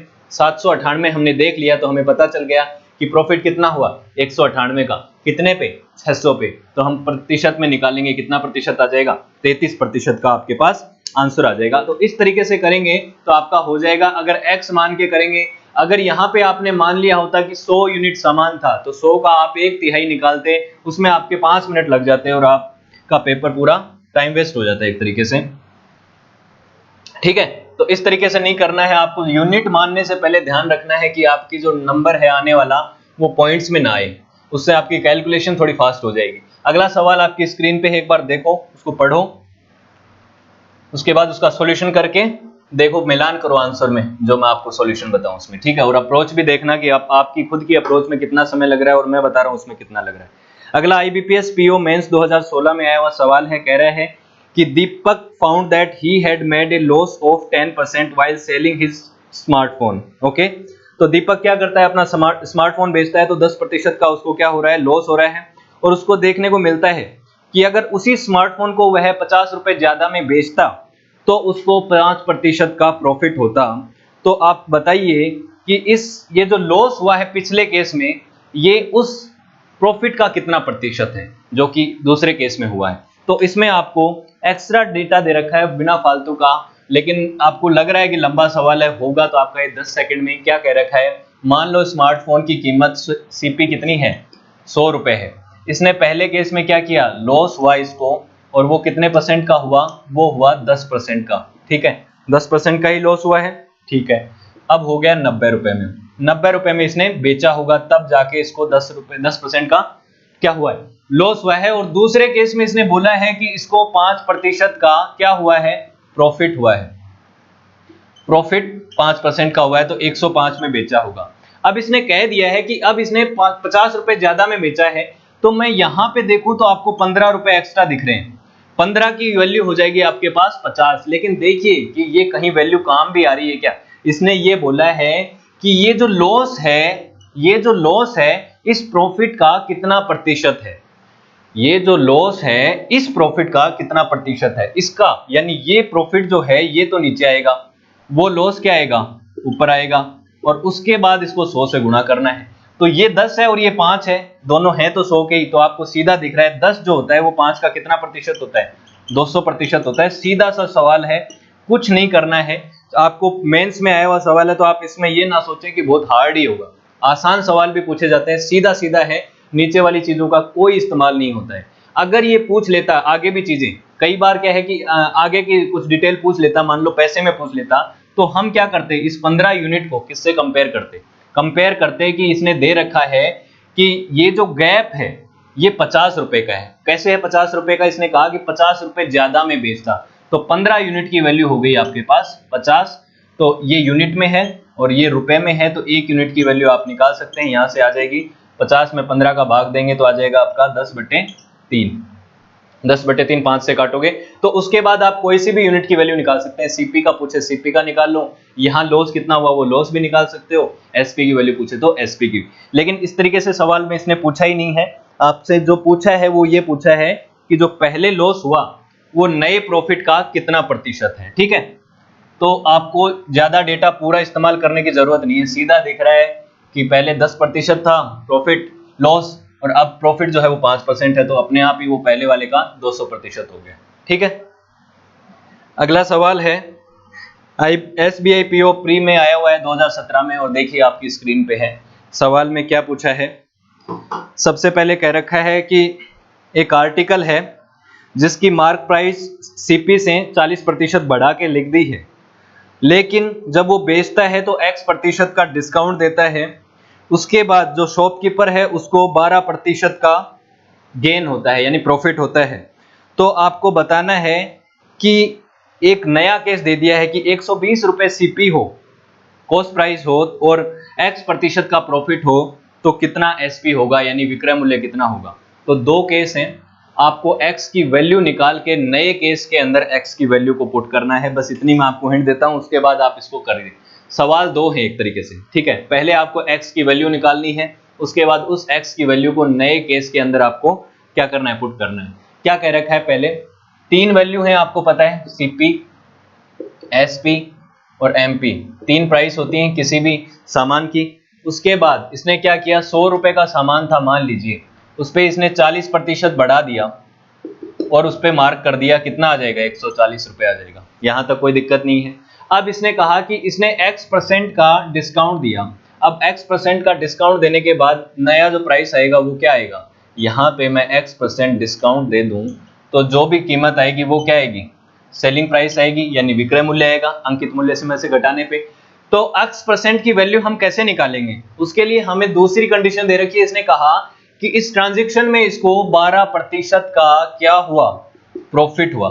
तो देखिए सारा इसी से आपका हो जाएगा कि 12% का प्रॉफिट हुआ तो एसपी कितना हो गया, 112।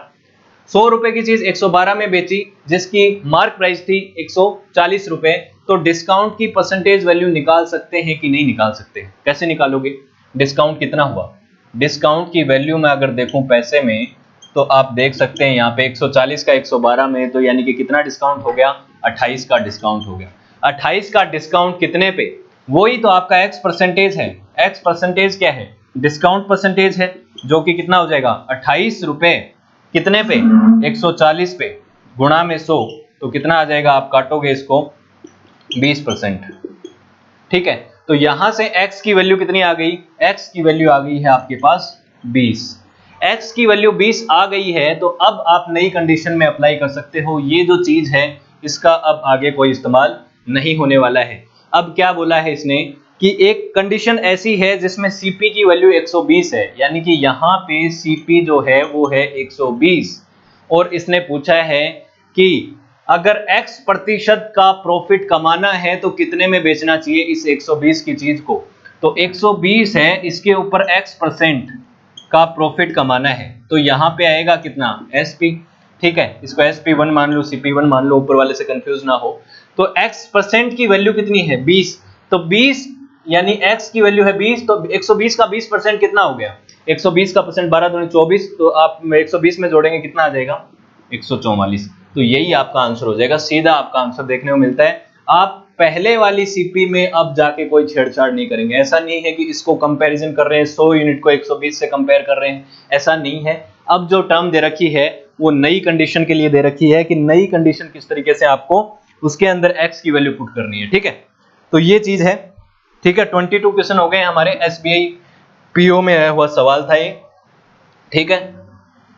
आसान ही था सवाल, तो बस ये है कि अगर आप लैंग्वेज समझ गए तो सवाल आपके अरिथमेटिक के आसानी से हो जाएंगे। अगला सवाल है आपकी स्क्रीन पे आ गया होगा, उसको एक बार पढ़ो, अच्छे से सवाल को पढ़ो, उसके बाद जो भी अप्रोच आपको आती है एक बार सोल्व जरूर करो। क्वेश्चन हो जाए उसके बाद देखना कि मैं क्या अप्रोच बताता हूं और अपनी अप्रोच में क्या डिफरेंस है, कितना टाइम आपका बचता है, ठीक है। देखिए अगला सवाल है कि the ratio of cost price and selling price of A article is 5:6। If 20% discount is offered on the mark price of the article, then mark price is what percentage more than cost price? IBPS PO 2017। सवाल देखो समझाता हूं कि क्रय मूल्य और विक्रय मूल्य के अंदर आपको अनुपात दे रखा है 5:6 का। उसके बाद क्या कहता है कि वो अगर 20% का आपको देता है क्या डिस्काउंट मार्क प्राइस पे, तो आपको बताना है कि जो कॉस्ट प्राइस है और मार्क प्राइस है उनमें आपको एक तरह से रेशियो निकालना है। मार्क प्राइस कॉस्ट प्राइस से कितनी ज्यादा प्रतिशत है, यानी कि अंकित मूल्य क्रय मूल्य से कितना प्रतिशत ज्यादा है। तो तीन कीमतें होती हैं, मैंने फिर बता रहा हूं, सीपी, एसपी और एमपी।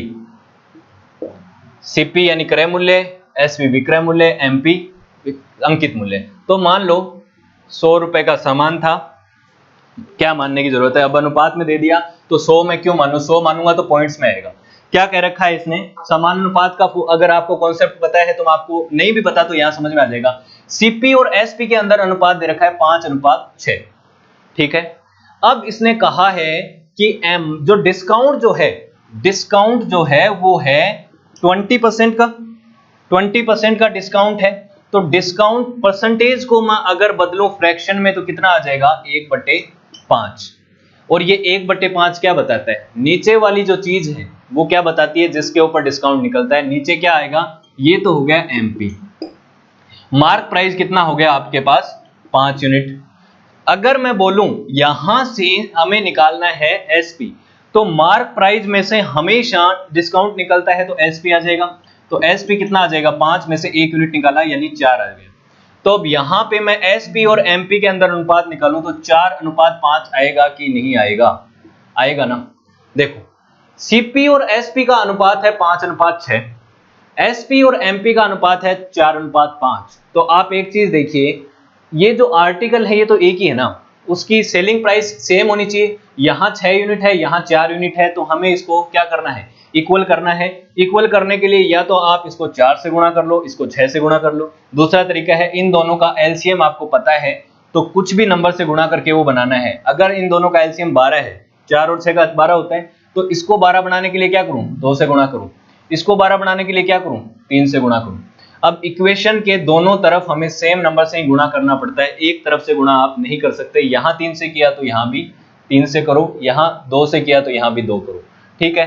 अब ओवरऑल आपके पास सीपी का कितना आ गया, 5 दूनी 10 अनुपात 6 दूनी 12 अनुपात 15। ये चीज आपके पास आ गई है। आपके पास क्या आया, सीपी 10 यूनिट, एसपी 12 यूनिट और एमपी 15 यूनिट। तो यहां से आप निकाल सकते हैं, पूछा क्या है कि मार्क प्राइस जो है, जो कि है 15, वो सीपी से कितना ज्यादा प्रतिशत है, कितना ज्यादा है, 5 यूनिट ज्यादा है। कितने पे, 10 पे, तो कितना परसेंट ज्यादा होगी, 50%। सीधा आप निकाल सकते हैं 10 से और 15 में कितना अंतर है, 50% का। तो आप यहाँ पे आंसर क्या हो जाएगा, मार्क प्राइस जो है वो 50% एक्स्ट्रा है in comparison to cost price, ठीक। तो आसान सा सवाल था, आईबीपीएस पीओ में पूछा गया सवाल है। अगला सवाल देखिए, लास्ट सवाल है आपका, आईबीपीएस पीओ मेंस 2017 में पूछा गया है। कहा है कि a certain product C is made of 2 ingredients A and B. C जो है वो ए और बी से मिलके बना है, ठीक है। और ए और बी का जो अनुपात है सी के अंदर वो है 2:5, ठीक। उसके बाद ये कहा है कि जो सी है उसकी कीमत है वो 5:20 है, 5:20 पर केजी है, इंक्लूडिंग लेबर चार्जेस, ठीक, जो कि है 80 पैसे पर केजी। तो आपको बताना है बी की जो कॉस्ट है वो कितनी होगी, बी की कॉस्ट प्राइस कितनी है। ठीक है, सारी जो प्राइस है वो तो कॉस्ट प्राइस में ही दे रखी है, कहीं भी आपको एसपी के ऊपर कैलकुलेशन करनी नहीं है। तो आप समझिए कि ये मिक्सचर एलिगेशन से मैं करूंगा, आपको इतनी हिंट बता रहा हूं।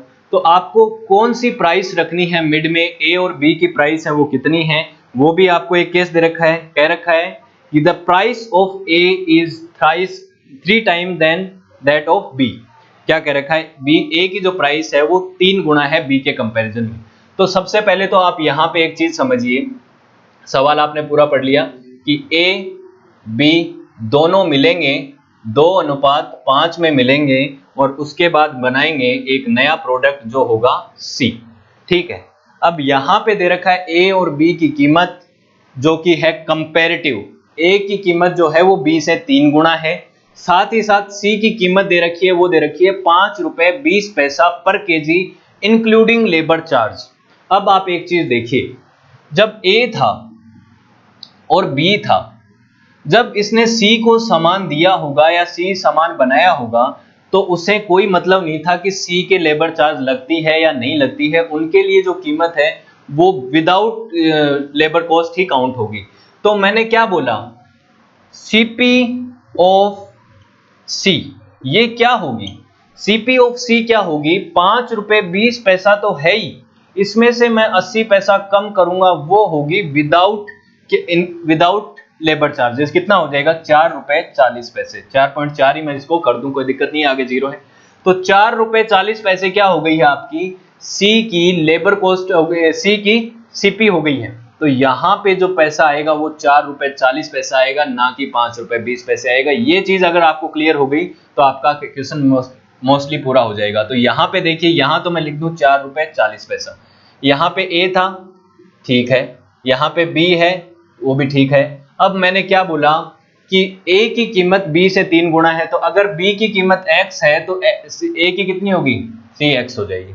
ठीक है, x मानने से कोई परहेज नहीं है, जहां आपका क्वेश्चन आसान हो वहां x भी मान सकते हैं, लेकिन x मानना वहां नहीं है जहां पे आपको कैलकुलेशन करनी पड़े। अब देखो, यहां से एक बात बताइए कि इनमें बड़ा नंबर कौन सा है, 3x है, तो ये छोटा होगा उससे, क्योंकि मिक्सचर एलिगेशन का रूल ही क्या कहता है कि यहां जो कीमत आएगी वो इन दोनों के बीच में होगी कहीं।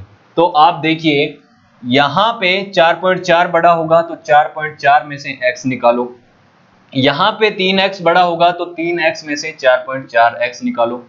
तो आप एक चीज देखिए, a और b का अनुपात हमने कितना निकाला, 4.4 माइनस एक्स और 3x माइनस 4.4, ये आ गया अनुपात। लेकिन इसने अनुपात कितना दे रखा था, इसने कहा 2:5 है, तो हम इसको कंपेयर कर लेंगे। यहाँ पे आप कंपेयर करो, 4.4 माइनस एक्स बटे 3x माइनस 4.4 बराबर आ जाएगा 2:5। ठीक, क्रॉस मल्टीप्लाई करो, 4×5 और 4×5 और 2 22। ठीक, उसके बाद माइनस 5x बराबर 3×2 6x माइनस 8.8। ठीक, अब इसको एक पक्षांतरण करेंगे, एक साइड में लेके जाएंगे, कितना आ जाएगा 30.8। तो x की वैल्यू यहां से आप निकालेंगे, 30.8 के अंदर 11 का भाग देंगे, x बराबर आ जाएगा 2.8, ये हो जाएगी x की वैल्यू। अब इसने फाइनली पूछा क्या है, x से हम a और b की कीमत निकाल सकते हैं, कॉस्ट प्राइस निकाल सकते हैं, तो b की वैल्यू पूछी है, तो b की वैल्यू सीधी कितनी आ गई, 2.8 रुपए प्रति केजी ये आ जाएगी आपके पास b की कीमत। तो यही था हमारा इसका आंसर। हमें देखना है, एक बार फिर से मैं थोड़ा सा आपको हिंट दे दूं इसका कि क्या है। क्वेश्चन में सीधा बोला था इसने, a और b को मिला के इसने बनाया c, जो कि जिसकी कीमत दे रखी है 5 रुपए 20 पैसा। ठीक है, लेकिन वो 5 रुपए 20 पैसा क्या है, लेबर कॉस्ट उसके अंदर इंक्लूड है। तो लेबर कॉस्ट को मैं हटा दूं उसमें से, तो हमारे पास प्योर वो रेट आ जाएगी जिसमें इसको क्या बोलते हैं, बनाया गया है, जो कि होती है कॉस्ट प्राइस। दोनों इंग्रेडिएंट्स को मिला के 4 रुपए 40 पैसे में बनाया गया होगा। ठीक, उसके बाद बताया है कि बी की कीमत है वो ए से 1/3 है या ए की कीमत बी से 3 गुनी है। ठीक, उसके बाद हमने लगाया मिक्सचर एलिगेशन रूल और हमारे अकॉर्डिंग जो इन दोनों के बीच में अनुपात होना चाहिए था वो मैंने निकाल लिया। उस अनुपात को दिए गए अनुपात से कंपेयर कर लिया, एक्स की कीमत जो है वो हमने निकाल ली, जो कि आया हमारे पास फाइनली 2 रुपए 80 पैसे बी की कीमत आ गई। ठीक है, तो इस तरीके के जो सवाल हैं आपके आईबीपीएस के जो एग्जाम हैं, आरआरबी के एग्जाम हैं, एसबीआई के एग्जाम्स हैं, उनमें पूछे गए हैं। और इनसे बाहर आपसे कोई सवाल नहीं पूछता। कॉन्सेप्ट यही रहता है, कई बार नंबर इधर उधर बदल देगा, लैंग्वेज थोड़ी चेंज कर देगा। जितने भी टाइप के सवाल थे मैंने सारे उसमें से उठा लिए हैं, ठीक है। तो आई होप आपको वीडियो अच्छा लगा होगा। वीडियो अच्छा लगा तो वीडियो को लाइक करें, शेयर करें और चैनल को सब्सक्राइब करें। Thank you so much, have a good day.